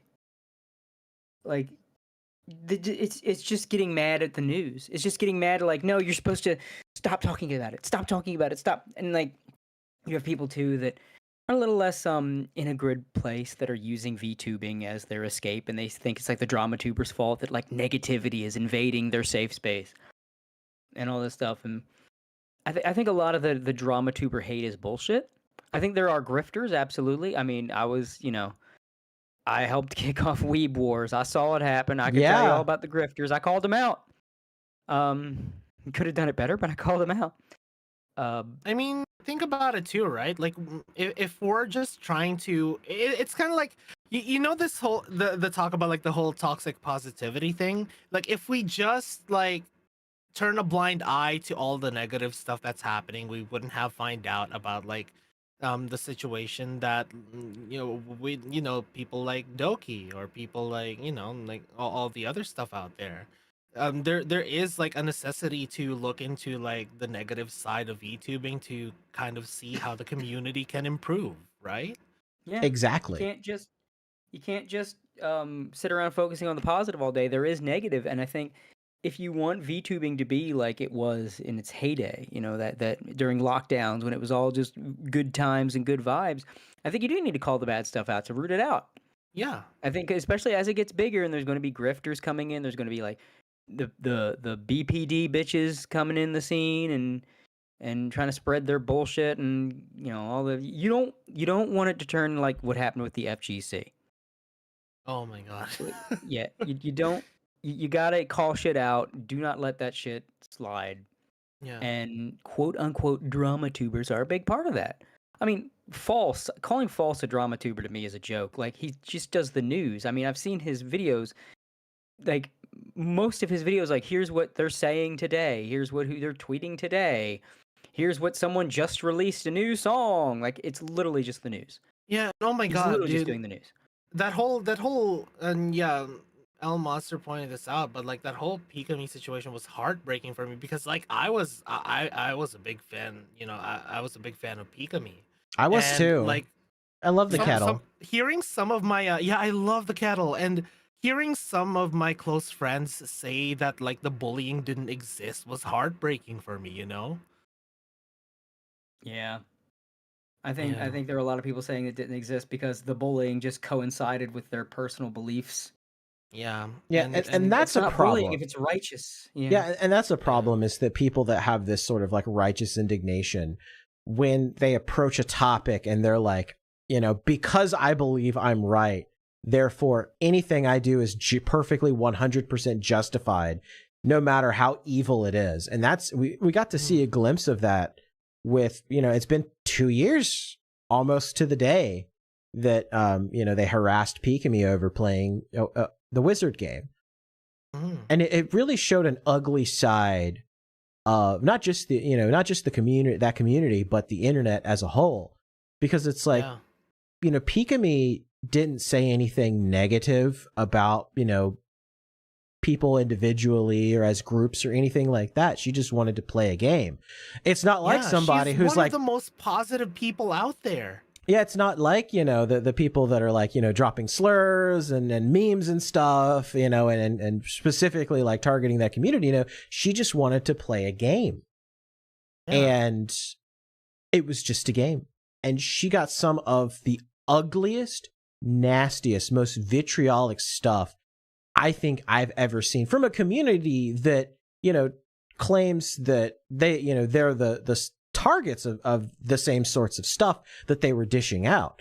And I think that was kind of like we talked about culture shock. That was kind of a culture shock moment for a lot of people that aren't used to that, because they're like, oh my God, why are they going after this cute little anime girl that, is one of the most positive, sweetest, nicest people in the industry.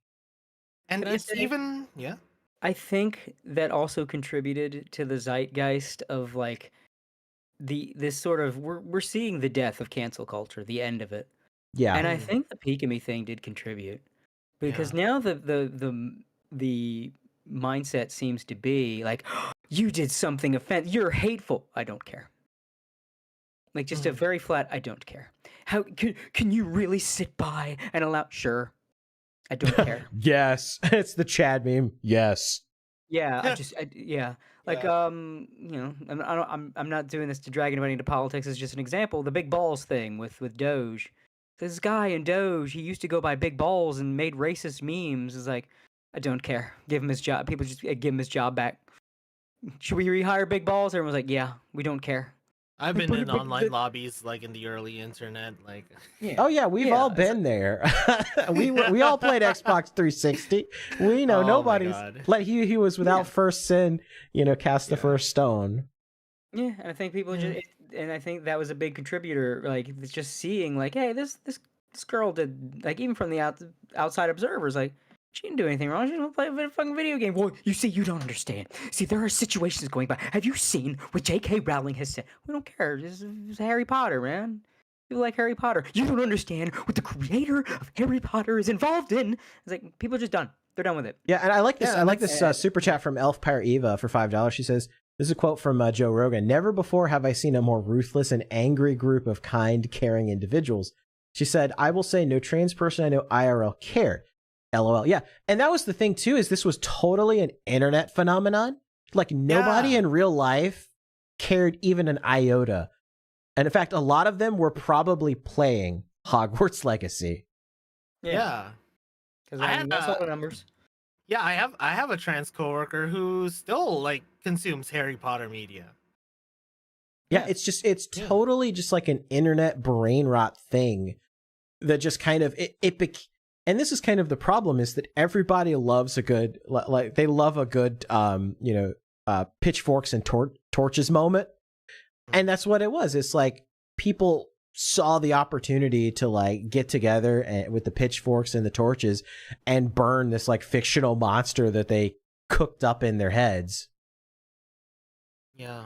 Yeah, and like the whole Pikami thing is like so much more heartbreaking when you like consider the fact that she has a personal story of being bullied because, because she's half, yeah, she's half Japanese, and she was seen as an outsider, and so they treated her very harshly growing up. And I know there are people out there who have spent the last 2 years trying to like rules lawyer away. It's like, oh well, she planned on graduating anyway, so that means none of the harassment actually happened. Excuse. And it's just the biggest excuse that I heard. It's pure cope from the worst sorts of people. And it's just like, because it's like you can't like because they're trying to hand wave, and this is something I really don't like, is that they tried to hand wave away the stuff that happened by saying stuff like, oh, well, she was going to graduate anyway. Yeah, but she had a lot more streams planned. Yeah, exactly. And she was gone for a whole month. Planned. Yeah. Yeah, there was a whole event. Yeah, and they also, cite people's responses to that, because people got pretty freaking mad. And they say, oh, well, it's totally justified because of the harassment that we got from, people that say that they're her fans. And I'm like, you chased her off the internet for a month. What did you think was going to happen? That's not to say it was all justified, but, you can't punch somebody in the face and then get punched in the face and say, why did you do that? I can't believe you did that. Talk shit, get hit. But they try to go back and thing, right? justify it and say that it was perfectly justified because of this, and this. No, it wasn't justified. It was wrong. It will always be wrong. And no matter like you going back and trying to relitigate it will change anything. Yeah, and here's another thing, right? Like the people need to know that you cannot control your entire community. Right. There are always going to be people in your community that are going to go off script or go out of pocket. There's always going to be people in your community that are just going to turn out to be weirdos. Like that's how it works, because you can't control anyone that watches you. Yeah. A lot of times I keep on seeing like in order for people to detract on someone going like, well, this one comment from someone who claims to be your fan in your community said this, that means that you believe this and condone this. It's like, no, you can't police every single person in your community. Even more so if you have communities of like thousands or like hundreds of thousands, you know? Exactly. I think it's all just an excuse for a call. It's easy to forget. We as a species got where we are today through battle, combat, war. I mean, there's a reason there's only one single species of human, because there didn't used to be. Like, we did not evolve from Neanderthals. Neanderthals were a different species of of human, and we wiped those motherfuckers out. We wiped them all out. How did we get the biggest empire? Somebody wiped somebody out.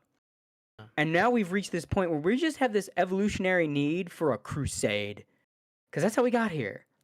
And when you have this sort of comfortable first world life, they don't have anywhere to vent that biological need for a crusade. Because, like, yes, we need to eat, we need to fuck and procreate, but we also need a war. That's just how we are. And we usually find ways to vent that need through, like, competition. Like, friendly competition. That's, like, a big thing with, like, getting our evolutionary need for that out.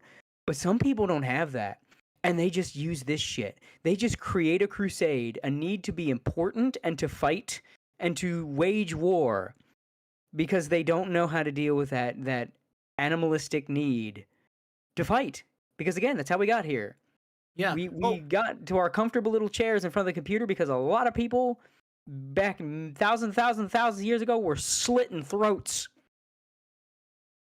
and doing it behind a cause. Because that's also part of how we got here too. Is the Homo sapien was capable of like community and imagination and basically crafting gods and ideals and stuff and building non-family communities based on that. That's how we overwhelmed the Neanderthals and killed them all, because they were just, either alone or small family units, and then we would get like villages for like, the water spirit, and that's ingrained in us now.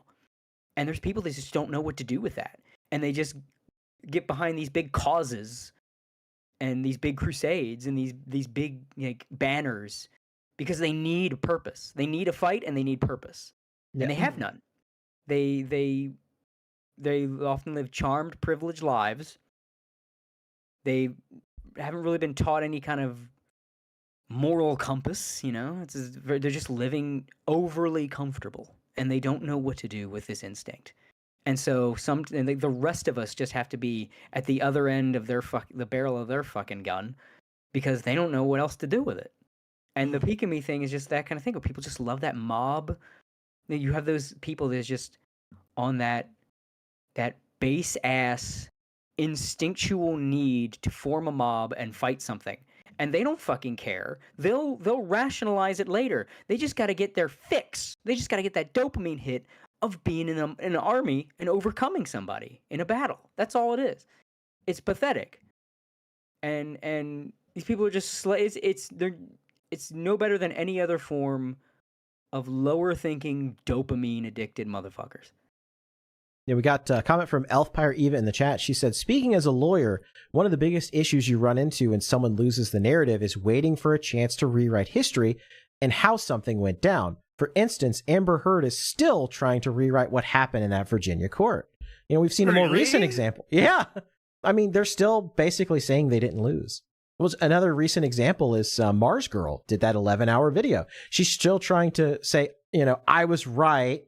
And, you know, all of this BS that I was spreading forever is totally right. And here's how. And she didn't expect anybody to actually go through those 11 hours and actually like fact check stuff. Because there's a lot of stuff that was just absolute BS in there. After situations are over, they go back and they try to, you know, tell people, you know, yeah, it's the OJ Simpson. You know, I didn't do it, but if I did, here's how I would have done it. Yeah, it's the thing. Like she doesn't have purpose. She needs a boogeyman. She needs a white whale to find purpose. It's those people that's that thing ingrained in all of us. And healthy people find healthy ways to deal with that need for purpose and that need for a fight. And unhealthy people find unhealthy ways. Yeah, and she does not. And all she has in her life is just making a white whale out of Vic Mignogna. She has no life outside of Vic Mignogna. It's the saddest thing I've ever seen. Like, it's one thing to hate a man. It's another thing to where, like, your life revolves around hating a man. Because she doesn't have a single thing else left in her life but hating Vic Mignogna. That's it. It's like, as hateable as she is, it's also like just tragic and sad.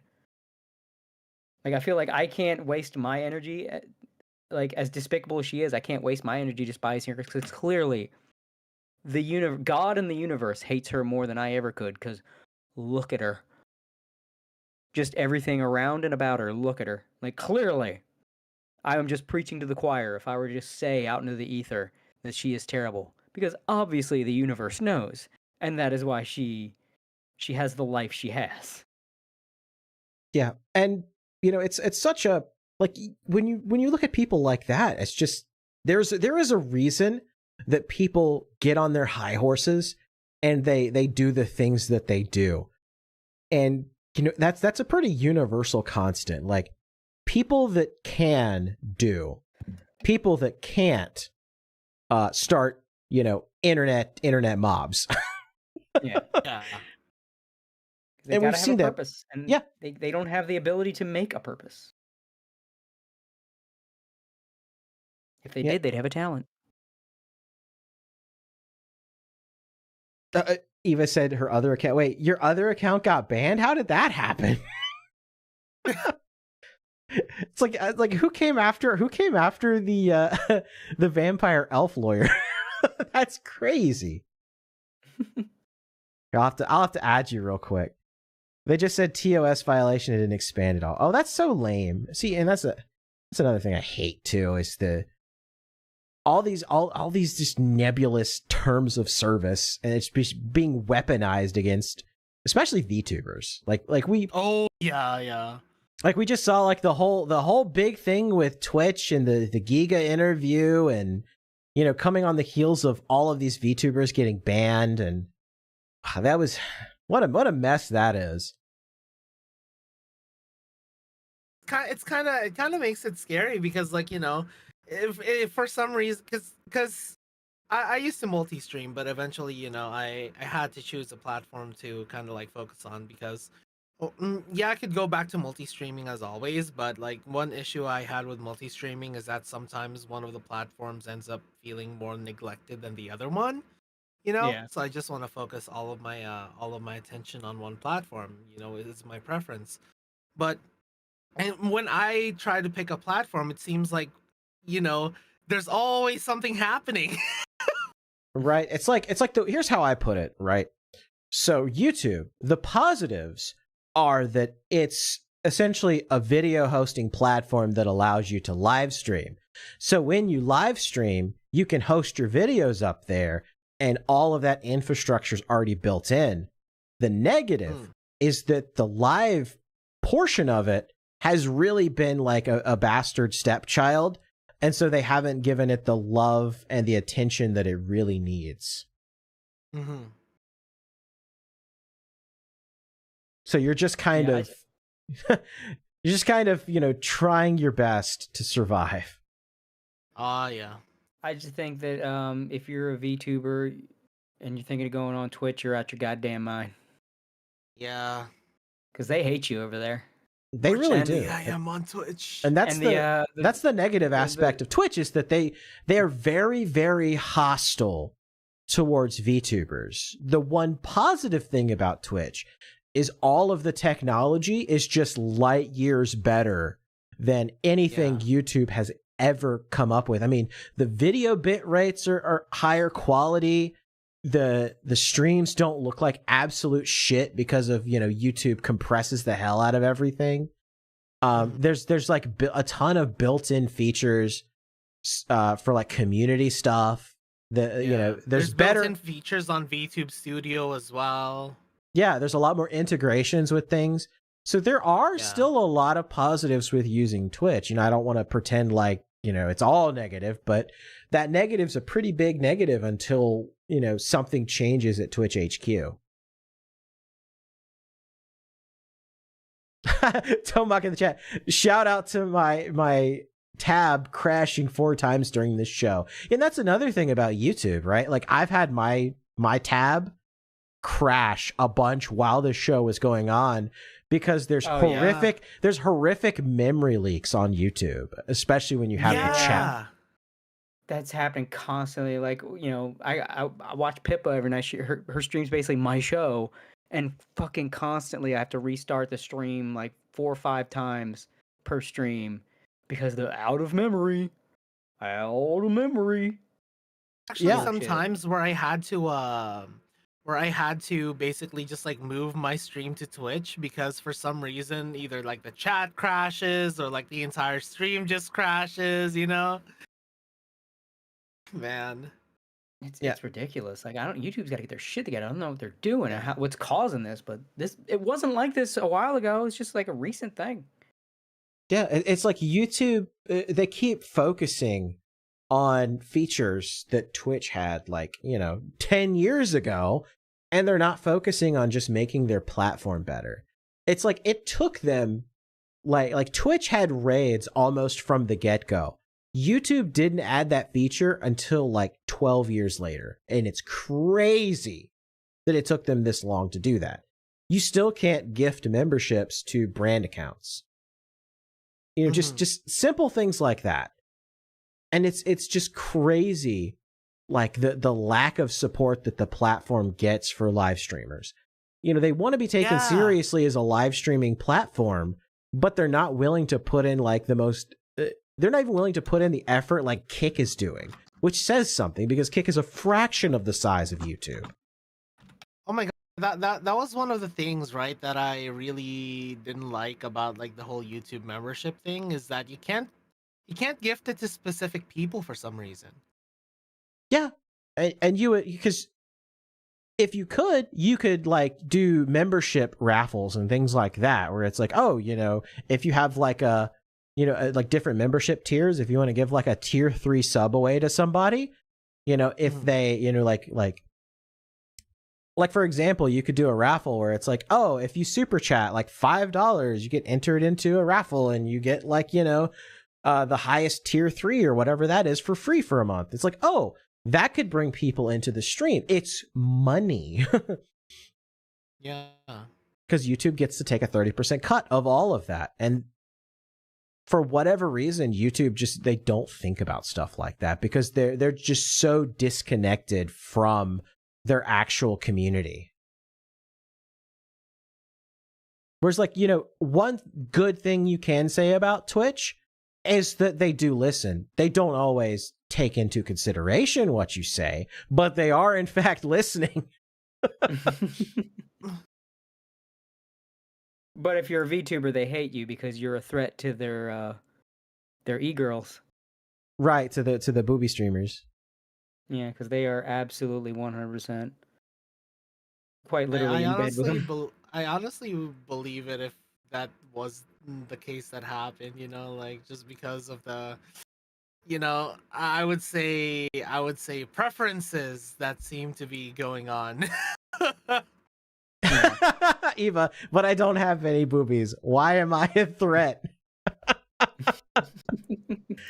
They're metaphysical boobies. It's the concept.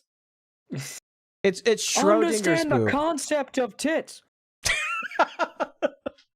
My God, yeah. I listen to the Jet Set Radio soundtrack all the time whenever I. By the way, I forgot to bring this up earlier, but man, I wanted to bring it up. Yo, you playing the Megas XLR theme in the beginning? Oh my God, yo, I love Megas XLR. It's absolute peak, and It I is am goated. so sad that it's probably It is goated.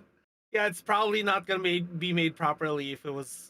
No, you know, it's probably not not today, gonna. the reason we like play it this is day and age. because Megas XLR is in this like this state where it can never be seen or used again because Yeah. Warner Brothers wrote off Megas XLR as a loss on their taxes. So literally they cannot make a profit of a single cent off of Megas XLR ever again because they would have to pay some hilarious penalty on the every time they do it to the government. Megas XLR was awesome. It was fantastic. So literally Megas Absolutely XLR has no fantastic. copyright anymore, so I can just play the song. And if they tried to copyright claim it, that would be them getting money, and therefore they would lose their ass for it. So I can just use it and just not give a shit. It's actually Spooky Weeb Trash. She's been kind of touching grass for a while and hasn't really been online to come on the podcast, but that was kind of her idea. She's like, well, you can just use it. They can't do anything about it. They don't own the copyright anymore. It's not straight up public domain, but it's damn close. Yeah, basically, yeah, it's not public domain, but it might as well be at this point. Yeah. Yeah. Which is a shame. Because it was a great show.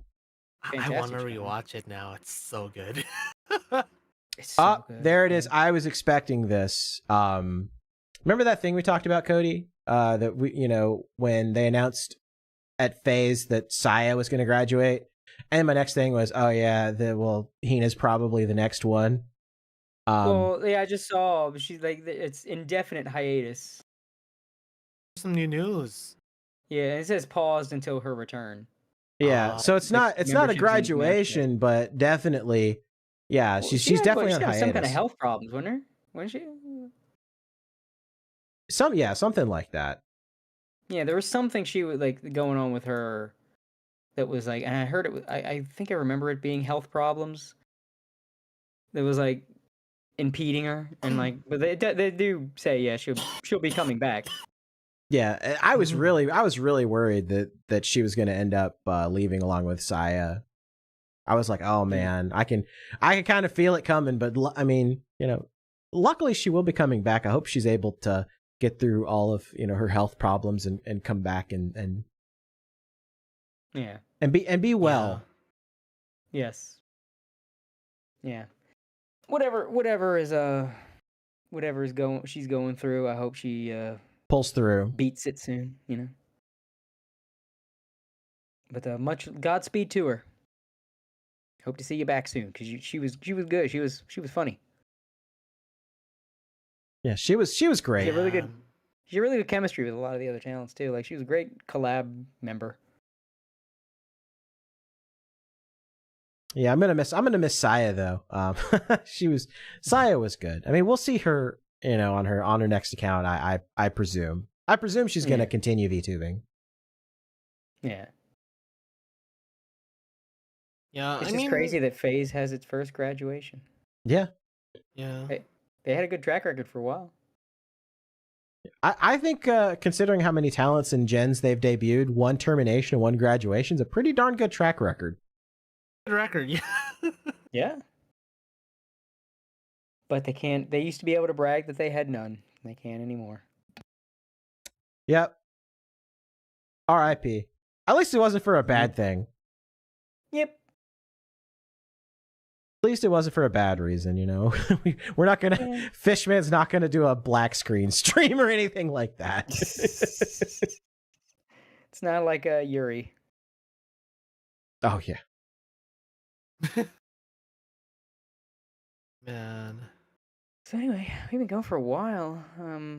Oh yeah, I didn't even realize. I just looked It's at almost, yeah. I just looked at the stream. It's been 3 hours. What? Yeah, that's how it goes on this podcast. You just start talking about stuff, and then you just immediately lose track of time. You're like, oh my god. Yeah. Oh my god. Man. Man. I guess one thing I do want to say though is that I'm glad to be indie because I can talk. I feel like I can, you know, without having to adhere to the whole like a corpo image. I could like talk about a lot more stuff than I usually wouldn't talk about, you know. Right. Yeah. I mean, yeah. You could just kind of be yourself. You don't have to worry about like, oh, you know, what is my boss gonna think? Oh you know? no, man, his son is watching, you know. Yeah. Man-san. Oh no, you know, Mr. Man. Yeah. Mr. Man's gonna watch and he's gonna be Mr. upset. Man. Then again, like there's already like a lot of different Nexus members who are way more unhinged than I can ever be. Yeah, I was so terrified for Inaria when she was in in the chat in Legal Mindset stream. I'm like, please, Inaria, don't say something. Don't break NDA. Please don't. Please don't. Please, God, don't break NDA. Yeah. She's wild. Yeah. I love her though. I mean, she's wild. I was getting worried. I was like, yeah, in lore, she's my cousin / ex-fiance. another Eastern concept here. I mean, it's not so Eastern, but it's not as acceptable over here. Yeah, Eastern, you know, Alabama, Japan, especially, you know, Yeah. very prevalent. Something tells me that lore might not carry over to the indie incarnation. Oh, we still joke about it. Yeah, I mean, we kind of just like, cause at first we were like, oh, let's just be cousins, and then she was like, yo, what if we were like ex-fiancés, because you know the whole joke about like royals having like incestuous relationships. And I'm like, you know what, that sounds really funny. Let's do it.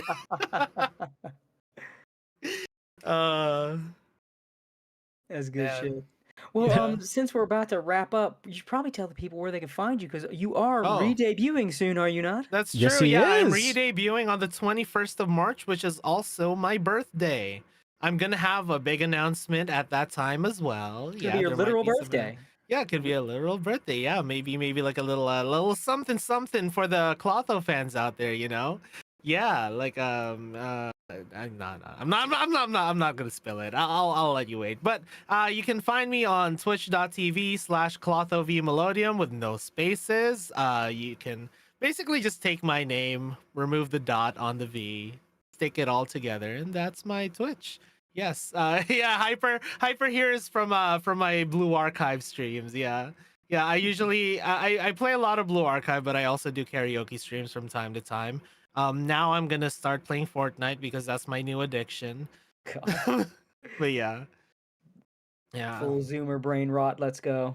I know. Yeah, I was never the same after that 100 VTuber Fortnite tournament. I figured out that Fortnite is actually kind of fun. Oh God. I just refuse to play. I refuse to play Fortnite just simply for the fact that I'm so mad that I missed out on some of the skins from the battle pass, and I'm like, well, now I don't want to play because like there's all these like skins that I would use, but I wasn't around for it. Like I feel like that needs to be like a new thing, and I see a lot of games are doing this now, where if you buy the battle pass, you can like go back and like complete the battle passes later, or the so I wish all games would go to that kind of model where I was actually making a joke today that I would try to because I baited VTuber memes into getting into Fortnite, because he was like, I'll never get into Fortnite, and I was like, I'll buy you the Miku I'll never pass. get into Fortnite. Okay, Brendan, I got into Fortnite. Yeah, exactly. now he's like plat in Fortnite and like just playing constantly. It's really funny. And I started making a joke going like, I wonder if I can get Rima into Fortnite if I tell her I'm gonna buy her the Gojo skin. You know, loves Gojo. You know, that might bribing people to play Fortnite. Yeah, I want more friends to play with, you know. I'll tell you what. I would play Fortnite if you invited me. I draw the line at League of Legends. I draw the line there. I will not play League. All right, good. Yeah, I haven't played League in forever, but yeah. And anyways, you guys can find me on Twitch. And I post a lot of stuff on Twitter as well for like all my updates and whatnot. Hell yeah. Yeah, that's Clotho v Melodiam on Twitter, Twitch, literally everything. I'll put the. We'll probably be putting his stuff on the description if you're. Oh yeah, which it is already in click there. show more. Yeah, just Twitter, click show more. Twitch, Pornhub, no. Yeah, what do you think you are, Project Melody? OnlyFans, Fansly, you know. Okay.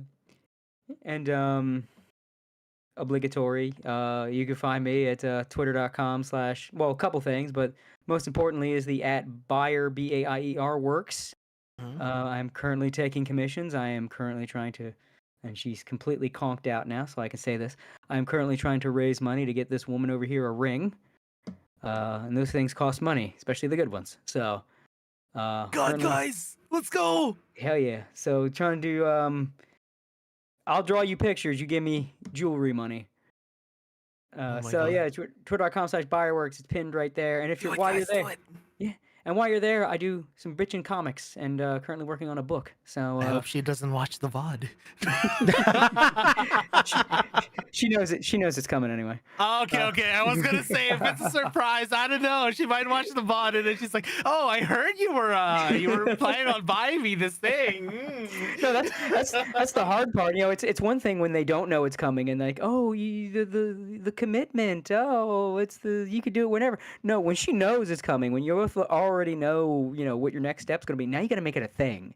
Now you have to like find some pretty vista or something and just get a nice background to it when you give her the ring. Now you got to make it a thing. Yeah. Because she knows it's coming. You could just if she doesn't know it's coming, you could just present it. It's like, oh my god, I'm so surprised. No.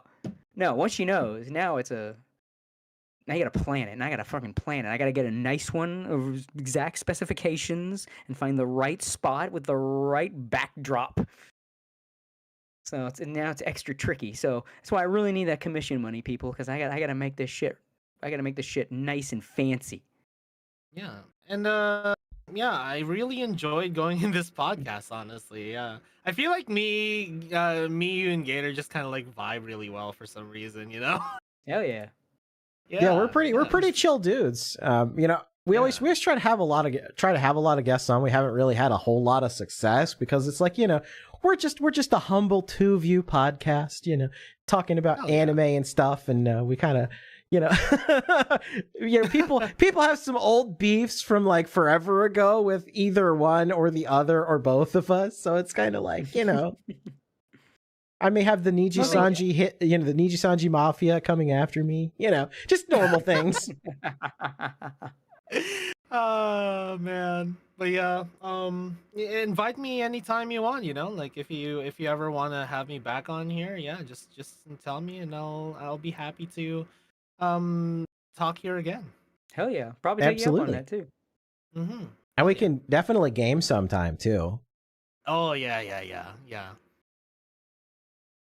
And as for me, I'm going to actually be streaming a little bit of Final Fantasy VII Rebirth after this. Maybe not for too terribly long, but I haven't streamed in the last 2 days. And I'm trying to get my watch hours back up on my personal channel because YouTube decided that, you didn't stream enough in 2024, so we're taking your money away. We're taking away your super berries. You're gonna have to start from, you're start. Sucks.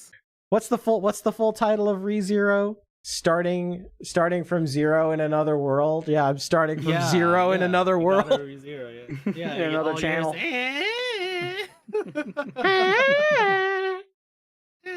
I should add that to my soundboard. Yeah, do it. Oh my god. I might have to avoid because I popped in a couple of your streams, not in the actual stream, but in chat. I may have to dodge that one just because, man, that Final Fantasy VII Remake is just activating my autism. I can't. Oh, I know. But El Monster in the chat asks Cody, you take commissions, and he does. And I'll pull up the let me go pull up the chart here.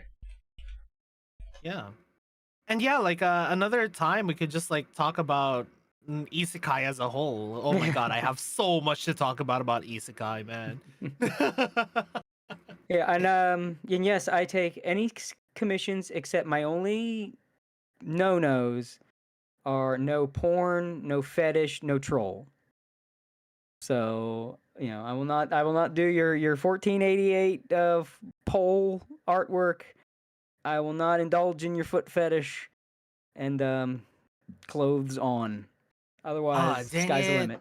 How can I now ask you about some fan art of Parrot 4chan giving me back shots? Damn. And just to show you like an example of some of the cool stuff that Cody has made, this is a masterpiece. I love that. This is so great. Gator gave me the idea. He's like, people have been doing this. You should do that. And I was just gonna do like simple like profile pictures of a couple of them, but then when I was gonna do Pippa, I thought of, wait a minute, Eggman, Fishman, and then it just kind of spiraled into this. And it's got us spiraled into that. Yeah, the fish man. Yeah. He's got the master plan. And then he asked because he thought obviously Pippa being Sonic and Tenma being Tails. He was like, well, who else should be Knuckles? And I was like, oh, well, that's obvious. Like without question, I was just like, Nasa. Why Nasa? I was like, because she has the big dragon hands, and she's a dragon, so she floats. And the hair kind of looks like Knuckles. Like, yeah, okay, yeah, it works, yeah. And she's from the same generation. It all just kind of came together. I'm very proud of the big phase logo background. Yeah, and Fish. Yeah. I love Fishman. Fishman is a masterpiece. Yeah. Man, Yeah, yes. very, we very love happy with Nipples the enchilada. Oh. It's funny to think the guy that made that comic is the guy that went on to redesign Sonic for the movie. Yeah, right? That's crazy. Yeah. Small ass internet, small ass world. It is a small ass internet, and it is a small ass world. All right. Well, I desperately need to go eat something. So yeah.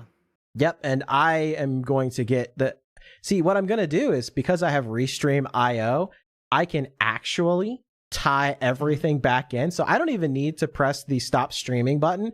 All I really have to do is just press the turn it off and then turn it back on again. So that's exactly what I'm going to do. It's, I don't even have to press the stop button. Oh, we do have a super chat. Let's see. This is from Hyperdimension Bliss. Says, was that a napalmman.exe art on the commission sheet? Not .exe, old school Napalm Man, because I am a gigantic classic Mega Man fan. Like a huge, huge classic Mega Man fan. One day you all will see just how big of a classic Mega Man fan. Hopefully sooner rather than later. I am working on a big thing. A very, very big thing. Gator already knows what it is. Oh, yeah. Yes. And I am going to go back to my Nexus issued cardboard box and hope that I didn't break NDA. Wishing on a dream that seems far off. Hoping. You should totally do a cover of G's song. Oh my god, yeah. You should totally do that with you in a cardboard box. I guess you guys will find out tomorrow if I broke NDA or not. Or just do a cover of Living in a Box self-titled song. Hell yeah. Living in a box, baby. Living in a cardboard box. You dare it right there. Yeah. Perfect. All right, we're having too much fun here. We gotta get going. That's the problem with the stream is we have so much fun here. It's hard to let go, but we gotta wrap it up here. Yeah, let's tie it all back to the bow bow. Bow bow. Bow bow, everybody. See you guys over on YouTube. Bye. Bye. Bow bow. Bow bow.